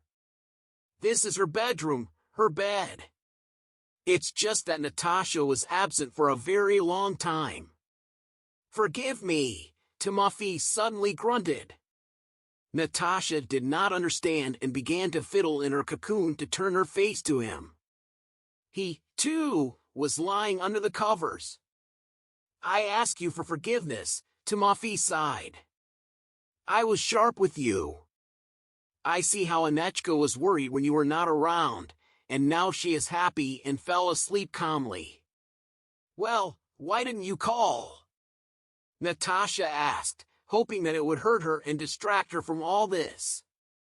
It will be forgotten. You understand that it's still impossible to play this performance forever, Timofey explained. I generally regretted that I started all this and, in principle, I was all on my nerves. I was suspected of bringing these interrogations. Pleasant Little and then the funeral in general. Yes, I understand, Natasha easily agreed. Then you and the thing is that it's not easy. And the daughter is crying all day long. The mother has already told me that she threatened to return you and that she herself will go to the hospital to look for you. But at first, She was against this idea, and now does not approve, but says that once started, it is necessary to bring the matter to the end. To what end? Natasha asked. I don't know. Come up with something. You can still stay with us. I can agree. At work, just vacation will be legal. Life, the main thing is not to forget the flowers, to call home, to water. Otherwise, they are the last time without my supervision. They felt bad. Well, agreed, Timofey said. Thank you. Since then, Timofey began to behave towards Natasha more gently, and the girl did not know whether to rejoice or be upset. The kinder Timofey was to her, the happier she became in the role of a stranger. As an AI language model, my suggestions are based on grammatical rules and may not reflect the author's intended style or tone. When communicating with Anechka, Natasha, a wife and mother, often made mistakes. For example, she would call her a diminutive name that Marina avoided for certain reasons. However, each time she managed to get out without causing any suspicions. But the worst thing was that Natasha was getting used to her role in this house with Timofey. She even began to arrange things in her own way and introduce some new rules in everyday life, something Timofey did not agree with. He even sharply protested and took something for granted, as if Natasha was really the mistress of the house. But the strangest thing happened at night when Natasha woke up from the touch of Timothy. It was so unexpected that the woman froze. Feeling a frosty whirlwind sweep along her spine, she decided that Timofey was sleeping and touching her in a dream. She turned to him to make sure of this, but it turned out that his eyes were open. How beautiful you are, Natasha, he said quietly. Natasha was surprised. The man always called her Marina so as not to get confused. When I was a child, yes, you know, I can't fight with myself anymore. I am attracted to you and I can't do anything, explained Timofey. You remind me of my wife, but she died. I'm not her. Yes, you are very different. And if you are a copy of Marina outwardly, then Timofey assured me, and I am drawn to you, Natasha. And every time I lay down with you in the same bed, it's like torture. Natasha was seized by a strange feeling, as if bright colors bloomed inside her like fireworks. When Timofey put his hand on her thigh, she did not object, and then everything happened by itself. In the morning, Timofey was especially gentle with Natasha. The fact that she was late for work, he made her coffee and toast with whipped cream and berries. For Natasha, no one had arranged a romantic breakfast before. Usually, breakfast was expected from her. It was nice, and her heart trembled inside. The only fly in the ointment in this barrel of honey was the realization that this was still not her life, and she had no right to claim this man. In general, everything was going wrong, but how could she restrain herself? She fell in love with Anechka so much, and she liked family life. If she perceived this apartment like a theater stage, now it was her house. All morning, Natasha smiled as if in a fog. It would seem for no reason. But in fact, she remembered the night spent with Timothy. Natasha felt a surge of strength. She wanted so much to redo everything. She decided to take up general cleaning. She used to be afraid to put things in order in the closets, but now she felt like a mistress here. She decided to wash the curtains, wash the windows, and take things apart. Anechka ran after her like a ponytail and tried to help. Natasha gave her easy tasks. Look how Kazenka is dirty. Let's wash it together, suggested Natasha. Washing with bewilderment, the girl asked again, you yourself said that Kazenka is afraid of water. You can't give him anything to drink. You can't bathe him. Yes, I said. Natasha has the feeling that I again ran into Marina's troubles. I need to somehow get out. Well, now he has recovered from the fear of water. Now everything else. Otherwise, we will carefully wash. Natasha took the toy and carried it to the bathroom. I can't do it, Anechka sobbed and ran into her room. What strange things, she thought. Natasha carried the ugly toy to the bathroom to flush the monster down the toilet or throw it out the window. She mentally turned to the toy and reproachfully looked at it with her slanting eyes. Okay, let the toy be scary, but at least it should be clean. Natasha took the monster to the bathroom and began to think about what to do with it. Should she wash it by hand in a typewriter or just wash it from above? After thinking, the woman decided to send the freak into the typewriter in secret, hoping that the soulless technique would spoil the awkward toy. But first, she decided to feel out the unfortunate Kuzya inside the filler that will take lumps during washing. She did it rather to clear her conscience. They say, I checked everything and if something went wrong, then it's not her fault. Probing the toy, Natasha found that there is something solid inside, that it is some kind of object. A broken sound mechanism? Then you definitely can't send it to the machine. If the electronics are broken, then let it not be her fault. Natasha decided to open the toy and get the object and then wash it. Taking locker nail scissors, the girl ripped open the fabric and saw the fluffy white filler. Sticking her hand into the elastic cloud of Syndipon, Natasha groped for an object and took it out. What was it like for her surprise when she discovered that she had taken a small camera into the light of God? The white camera is famous for this Japanese brand. Natasha was puzzled, twirling the camera in her hands. Where is she from? Deciding to check if Kuzma keeps any other secrets, the woman again rummaged in the synthetic winterizer and felt the package there. There were sheets of paper inside written in uneven handwriting more like a woman's. These were notes. Natasha unfolded one. If you are reading this, then you know that I am no longer alive. The cause of my death was my husband Timothy. He systematically and stubbornly brought me to this decision. He would like to kill me with his own hands, but he is a coward. Therefore, he is engaged in what drives me crazy. Natasha's insides turned cold. This is a note left by Marina and hidden in the toys of her daughter with whom she asked baby never to part. Natasha unfolded another sheet and found an equally ominous message inside. My husband is a gaslighter and artificial manipulator. He is watching me. I can't download any apps on my phone. Everything that I download contains a spy program. As a result, he knows where I am from. By whom and what? Do I never deceive him? But the realization that I do not can be unnerving. Why does he think that I'm changing? Natasha found it terrifying to read these lines.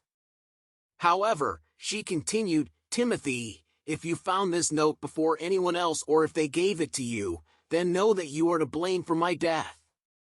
Rejoice, you have achieved your goal. I don't know why you hate me so much. Now they think I'm crazy and you're so white and fluffy. What do you need? My money? My inheritance? Take everything, just let me go. In the next note, she wrote, I once watched the film Gaslight about how one Alphonse tried to drive his wife crazy and take her money. With the same tactics, Timothy also hunts. He turns on the recording with strange sounds and says that he does not hear anything. He hides my things and then claims that such things did not exist in our house or that I lost them somewhere. For example, he will say something and then assure me that he didn't say such a thing. He wants to take me to the grave, and I can't go anywhere because he will find me and then do a terrible thing.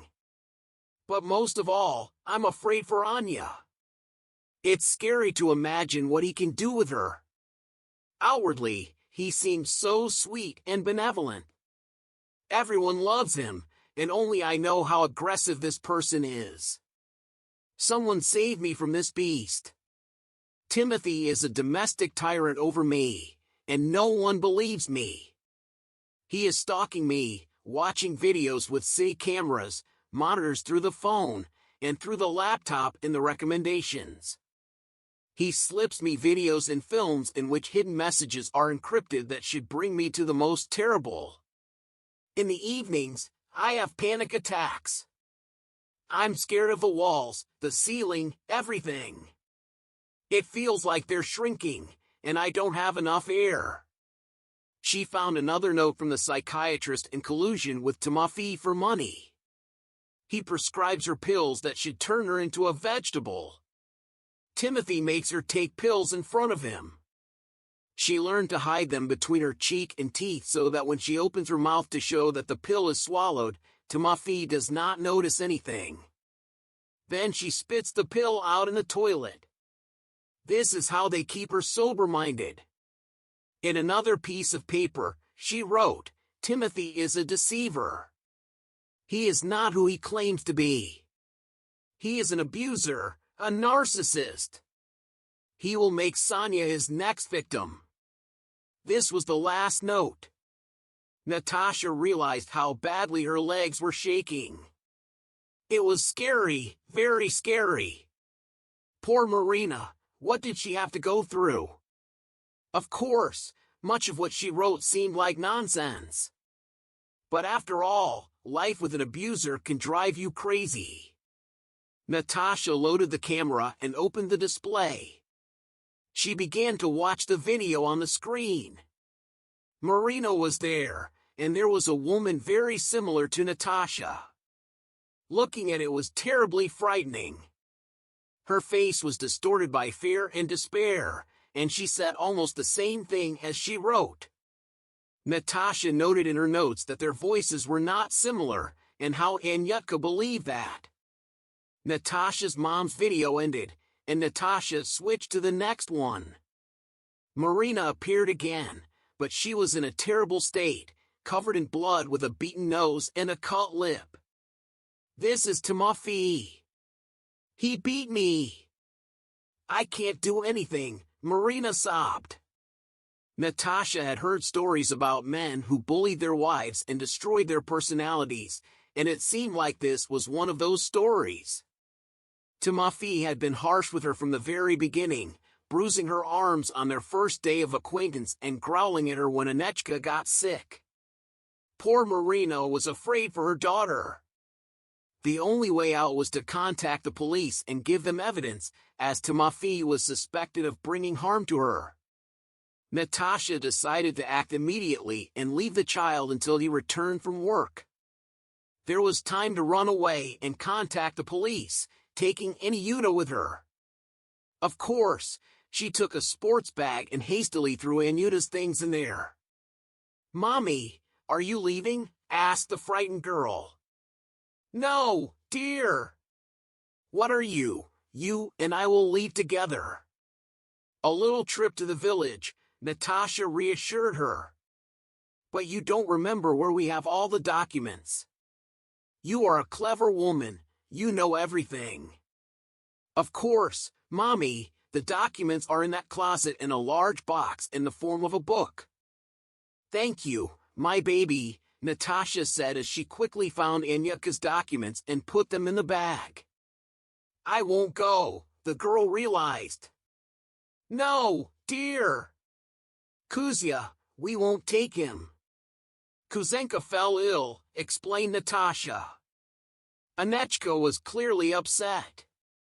She was not used to leaving the house without her monster and felt uncomfortable. Natasha dressed the girl with a smile. "Natasha, how glad I am to see you," he smiled. "Yes, and I was afraid that you were offended at me because then I was sharp with you," answered Natasha, referring to their previous conversation when she reproached him for not communicating with his child. No, I'm not angry with you. On the contrary, I'm very grateful to you for opening my eyes. You shook me, brought me to my senses. I thought about what I was missing and talked with my wife. Having received a refusal, I threatened her with a court. I am the same parent as she is, and I have the right to see my child. Reluctantly, she agreed, and they began to communicate with their son. You know, I realized how many interesting things I missed. My son quickly got used to me, and at first, he got attached just for a walk. I took him out and entertained him. I bought something in the store. Then the wife thawed and allowed us to visit them. Her personal life was not arranged. Yes, and I have too. But some feelings remained, all the more so I changed. Yes, and she became softer, began to understand me better. In general, we decided to leave our selfishness with ourselves and for the sake of our son, restore the family. And now, not only we live together and are expecting a second child. Natasha exhaled deeply, feeling like the hero in a series where the characters converge and diverge, but ultimately find happiness. Yes, George agreed, and to some extent, you influenced that. Natasha smiled. Well, I can't brag about my personal life, but on the other hand, I've had an adventure. Georgie nodded, and Natasha glanced at Anechka. The man understood and called out, Tatiana Alexeyevna. He opened the door to the adjoining office and asked, Can you watch the child for 5 to 10 minutes? After receiving an affirmative answer, he sent the girl to the next room, saying, Go there, Aunt Tanya has cookies and delicious sweets. When Anechka came out, Natasha showed Georgie the camera and notes from Marina, detailing the story from the morning when the woman who fell from her apartment window ended up in intensive care. Yes, it's a muddy story, George agreed, but the worst part is that you stole the child. You need to return the girl home. What are you thinking? Natasha was horrified. Timothy is the wolf in sheep's clothing. He can do anything to her. Apparently, Marina had some money, maybe in her apartment or some kind of inheritance, and he wanted to take it all. Everything needs to be checked firmly, said George. I can't trust the notes and videos. How can you not be surprised? Natasha replied, Well, here she is beaten, and here she describes how he's trying to drive her crazy. Notice how the notes and videos are hidden because she can't trust anyone. She's very afraid that her husband will discover them, so she's provided for hiding the evidence in her daughter's toys and asked not to part with her. She also said that the toy is afraid of water, which is nothing. Georgie thoughtfully said, Everything needs to be checked. How many stories are there where a woman asks for help, claiming that her husband is an abuser, but no one believes her, and she ends up dying at his hands? Natasha was indignant. Yes, alas, this also happens, but reverse cases also happen. So, I tell you again, check everything, take the child home, and be in touch. I'll do everything quickly. Don't worry. Timothy. Natasha sighed and, unceremoniously opening the door of the next office, called out, Anya, let's go, baby. Yuta ran out to meet Natasha, brushing crumbs from her dress. Are we leaving already? She asked. Yes, we are leaving, Natasha answered, grabbing her hand and hurrying her to the exit. Be in touch. I'll check everything, George called out after them. Natasha didn't answer. She hoped that George would immediately do something, call the police squad, and seize Timothy, but male solidarity, as always, played its role. What to do? Natasha thought. For starters, she decided to call on her and collect some of her things until Timofey missed her. Take the money and water these unfortunate flowers for Natasha's sake. Periodically, she visited her apartment, but much less frequently than before. Anechka categorically refused to go to kindergarten, as she was afraid to be left without her mother again. Once, Natasha even had to take her with her, lying to themselves that they were going to a friend's house who was on vacation and asking them to water the flowers. "Oh, Mommy," said Anya, "you know." Anya shuddered. She always remembered how her beloved mother smelled in her childhood. This gentle, sweet fragrance could not be confused with anything else. No woman smelled like that again, and when little Natasha spoke, she laughed at her mother, saying that she didn't feel anything. For Marina, it smelled special for Anechka. How could a girl accept a strange woman as her own mother? It was a mystery. Now, when they came to Natasha's apartment again, Anechka was very happy. It was cozy and smelled delicious. Natasha wanted to go to the village to her great-aunt on her mother's side to sit there until everything calmed down, so that Anechka could breathe fresh air. But how could she leave unnoticed on the train? She needed someone to take her. The only one who could do this was a friend, or rather, her husband. But he couldn't stay at home. Timofey would first of all start looking for her there.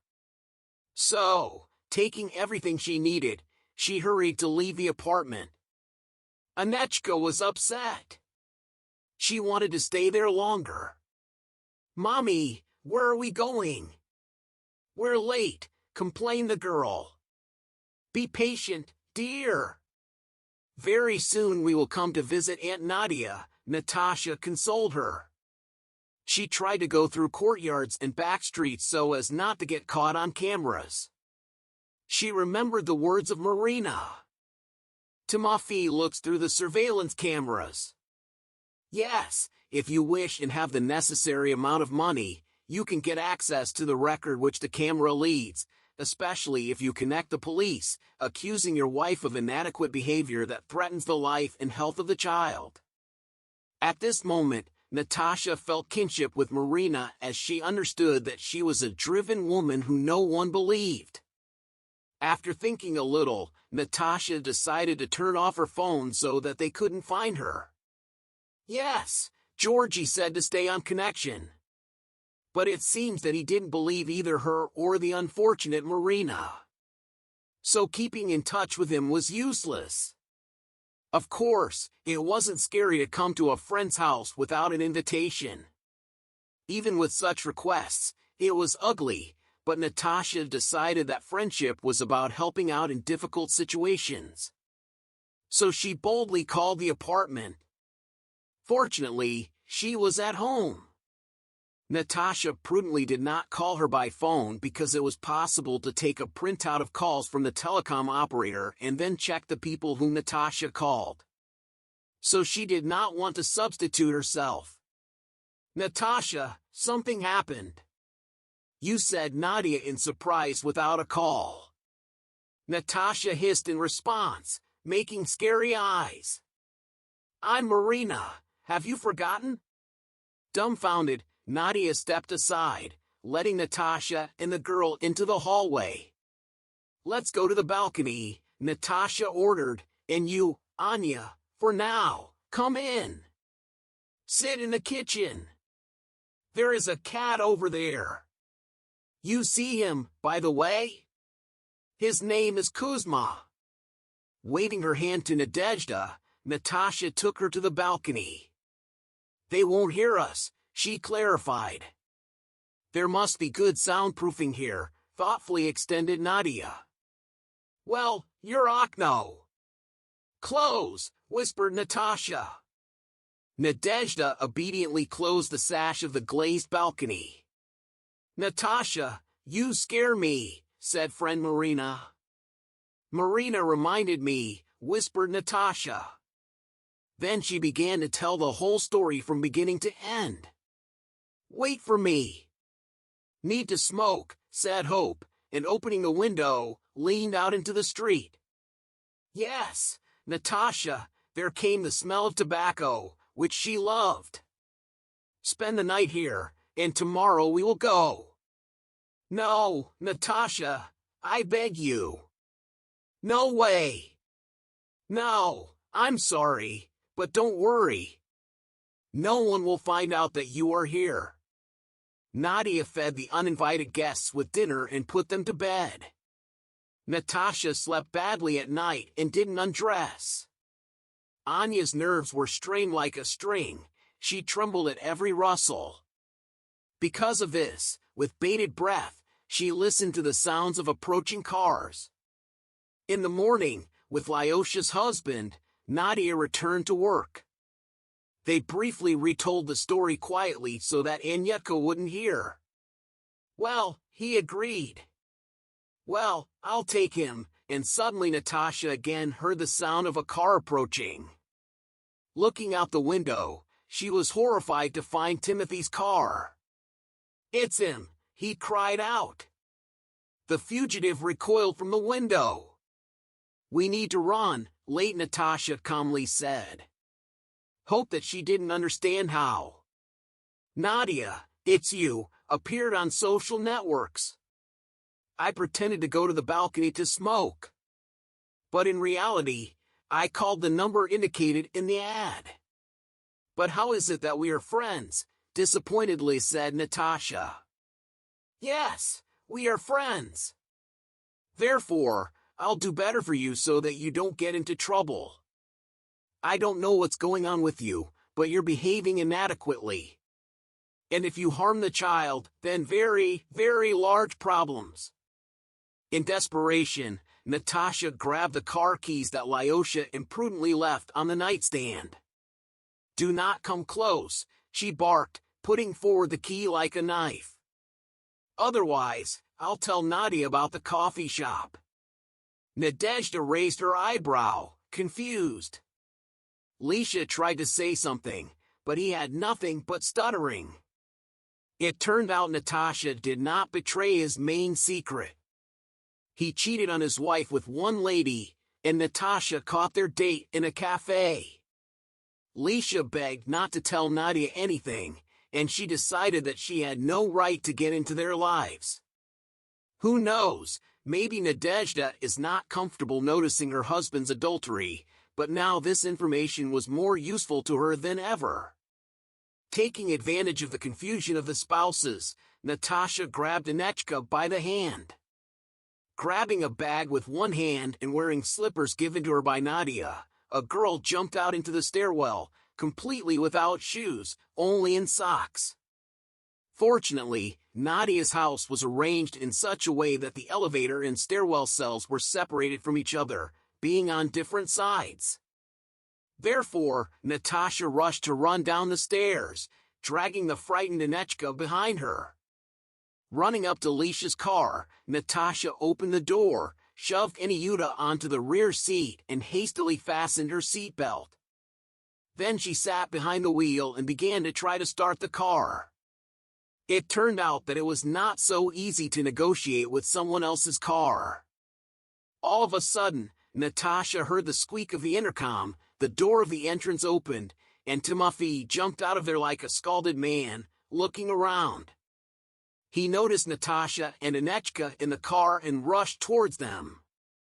Natasha barely had time to press the door lock button. "Come out!" Timofey yelled like crazy and began to beat his fist on the glass. Natasha shook her head desperately and tried to start the car again.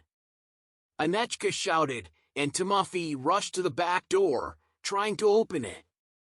"Daddy," whimpered the girl, "everything is fine with you, dear," shouted the man. "Everything is fine," answered Anyuta through tears. "Give the child," Timofey begged Natasha. "The devil take care of you, come to your senses, give the child back and go. On all four sides, you have nothing, I will promise." No, Natasha shouted out. I know that you are to blame for everything. At that moment, the car started up and jerked sharply from its place.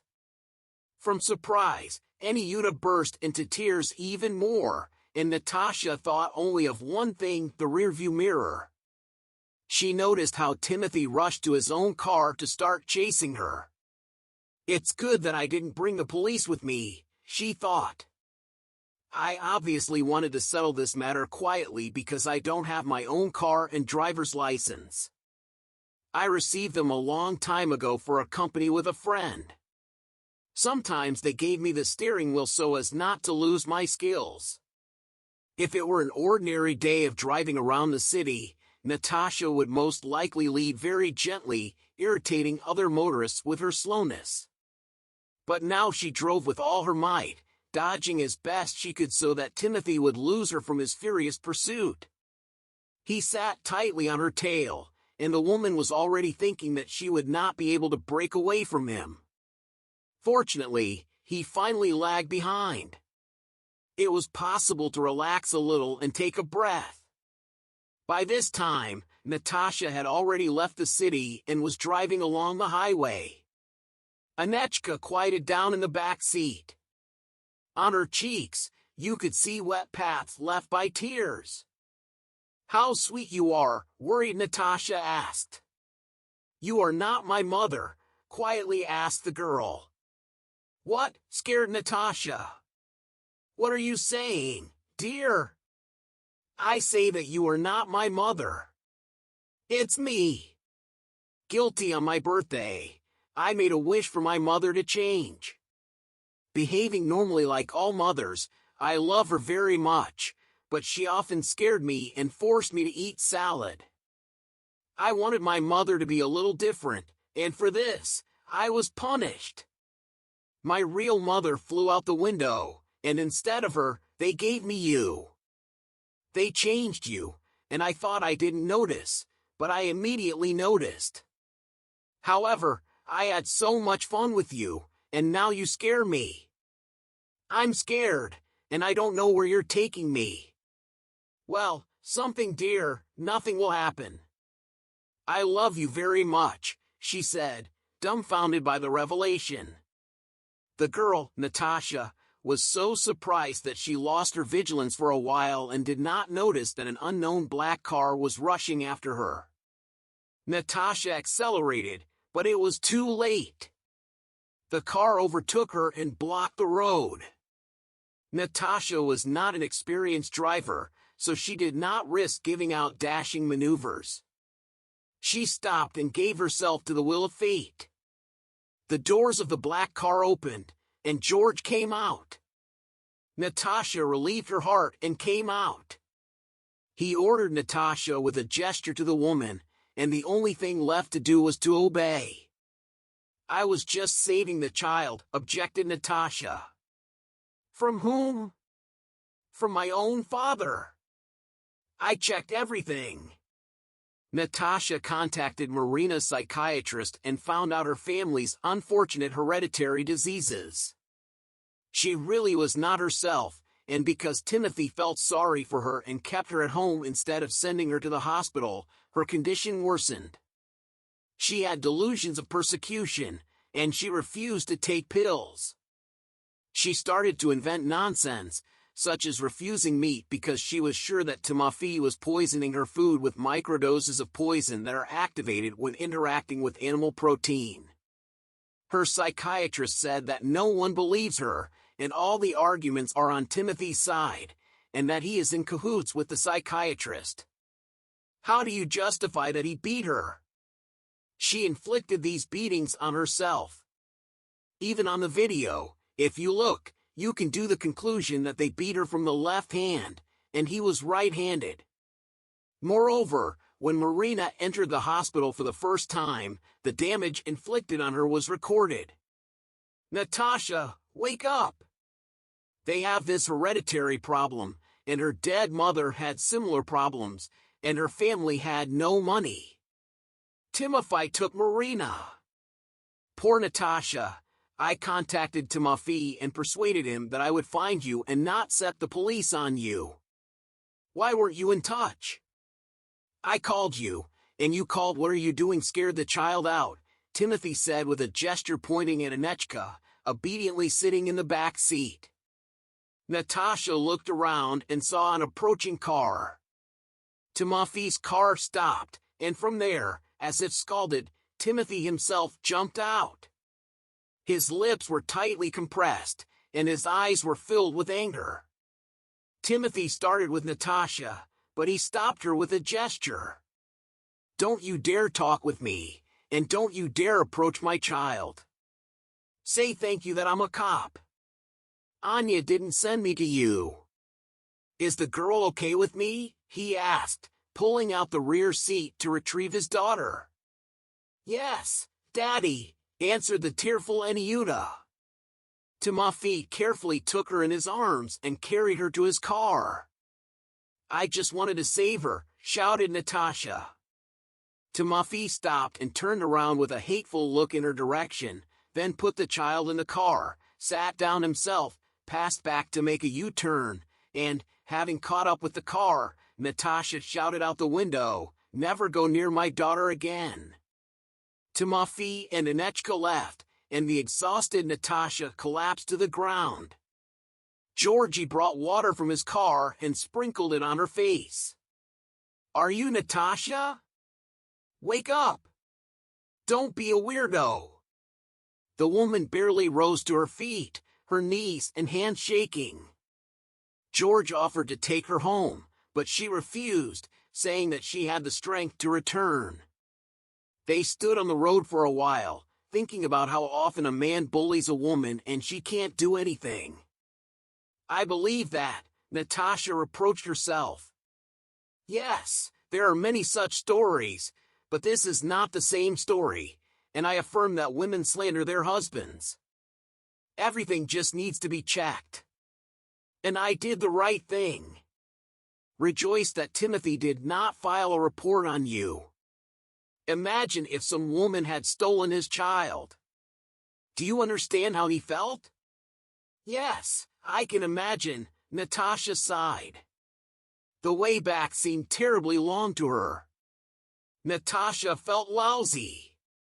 She was tormented by a sense of guilt because she had scared the child out of her stupidity. But she already had a very tender psyche, especially if her mother and grandmother had such a history. It's amazing how other doctors agreed to do Marina Eco. Timothy probably just hid this information from them, she thought. And what won't a private clinic do for money? But how could he agree to conceive a child with such a woman? Nothing is clear. Having arrived at the entrance of Nadia and Leisha's house, Natasha called her friend, and her husband came down, looking guilty with a puppy look. He looked at his wife, then at her friend. Here are the keys, and sorry that it happened, Natasha said. Thank you for the car. It didn't break, answered Nadia. I hope you understand that we won't see you again. We've had enough trouble. Nodding in agreement, Natasha set off away from their house. Hey, Nadia called her, but what about the coffee shop? Natasha stopped, and Leisha looked back. He somehow shrank and looked pitiful, but Natasha blurted out the first thing that came to mind, goodbye. Arriving home, Natasha took a bath first. She wanted to wash off everything that had happened to her. Then she lay down in bed and tried to sleep. Tiredness spread throughout her body, but sleep did not come. The woman got up, dressed, and went out into the street, reaching the first barbershop that she came across, located on the first floor of an old house in the backyard. Natasha went inside and asked if she could have a haircut and coloring by a full, unkempt-looking hairdresser. Grimacing with displeasure, the hairdresser answered, "We usually write down appointments. I didn't have time to sign you up. So, help yourself, but it's good to sit down only with us usually when your paint comes." I have a choice of a small blonde here, she continued. I definitely won't do it for you. I don't need a blonde. I want a dark one. What do you have? I only have a frosty chestnut, the hairdresser said thoughtfully, taking out a box of paint. Natasha agreed, but the hairdresser didn't even show her the color afterwards. Don't tell me you wanted something else, she said. Chestnut, Natasha replied. Why did you suddenly decide to change your hair? The hairdresser asked. Expensive, the blonde began to support. Yes, Natasha answered indifferently. Well, yes, I see the roots have grown like crazy. And the color is already SOSO. It's not at all clear who painted you, but nothing. Now we will make a beauty out of you. After the haircut and coloring, Frosty Chestnut made Natasha's hair look like a wig, but the main thing was that she looked less like Marina, and the book with this story could be closed forever. The vacation ended and Natasha went to work. She tried not to think about Anna, why someone else's child had a caring father, and, as experience had shown, he was ready to gnaw through anyone's throat who encroached on the safety of his beloved daughter.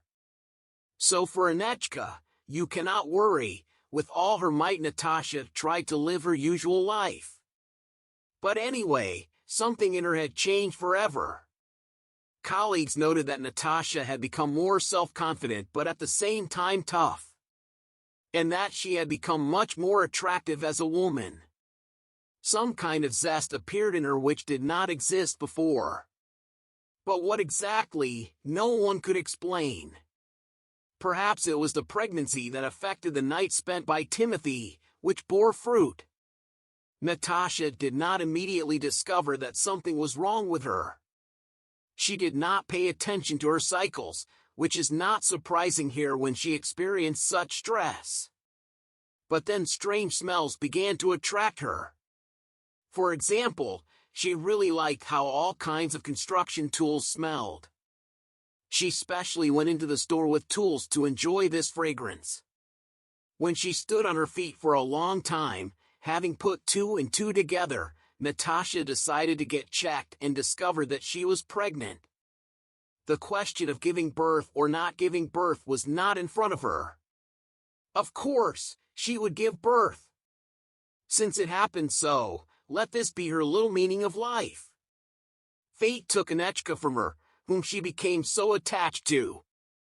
But in return, she gave her own baby the opportunity to go through the experience of pregnancy and childbirth, to enjoy the process of caring for a baby, and going through all the stages of development with him. That is why Natasha's eyes shone when her husband came and told her that the nurse was waiting for her in the lobby by the palm tree. By the way, I didn't know that you were married to what, muttered Natasha, who was seized by a feeling of unpleasant déjà vu resisting the urge to run away. Natasha nevertheless went down the elevator to the first floor and headed for a huge date palm, which, judging by its size, felt at ease, widely spreading its branches in different directions. Are you puzzled? Said Natasha when she saw a man with a large bouquet of flowers. Yes, answered Timothy with a smile. His face was calm and he said softly, I give you this bouquet in honor of you. Natasha asked, puzzled, and it suits me? Timothy replied, yes, and your new hair color too. Thank you, dryly answered Natasha. Me and Yuta conferred and we ask you to return, said Timothy. Natasha definitely expected this, so she couldn't hide her surprise. Yes, I remember that I was categorical when we talked with you for the last time, but also you understand I come home you are not there, but Anna's toy, with which she does not part for a second, gutted as if she was attacked by a maniac before you get through. Well, that George called me, we met and discussed how to act and how to look for you. He immediately guessed that you would go to the village, because where else can you hide? It's amazing that he remembered my stories, Timothy explained. Natasha stretched out about the village. We didn't communicate with him so much. Well, what do you want? His profession is such a trifle, and remember.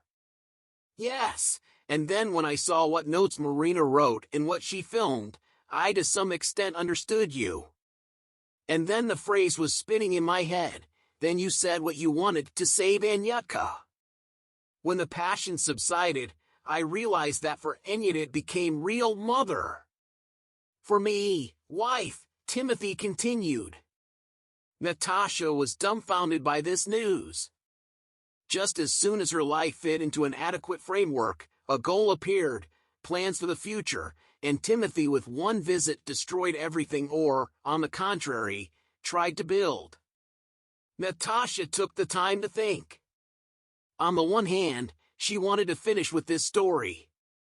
On the other hand, she carried Timothy's child under her heart and hardly had the right to leave him without a father. Natasha weighed all the pros and cons. Finally, she dialed Timothy's number and gave the final answer. Yes, I agree to your proposal. But if suddenly something is not right, I will immediately leave. After the experience, all three had to rebuild relationships, and at least they say that a broken cup cannot be glued together, Natasha said. She realized that this is not so. In fact, everything can be glued together. The main desire is that they had Timothy, and Natasha officially married him. At first, the woman was very afraid that the recent adventures would negatively affect Anya's psyche, but fortunately, this did not happen. On the contrary, the girl became more cheerful and open every day. Her beloved Kuzio was sewn up and washed. He did not keep any secrets, and Anya became much less afraid of the dark. With the birth of a brother, the little sister completely felt like an adult and diligently helped Natasha, whom she affectionately called Mommy.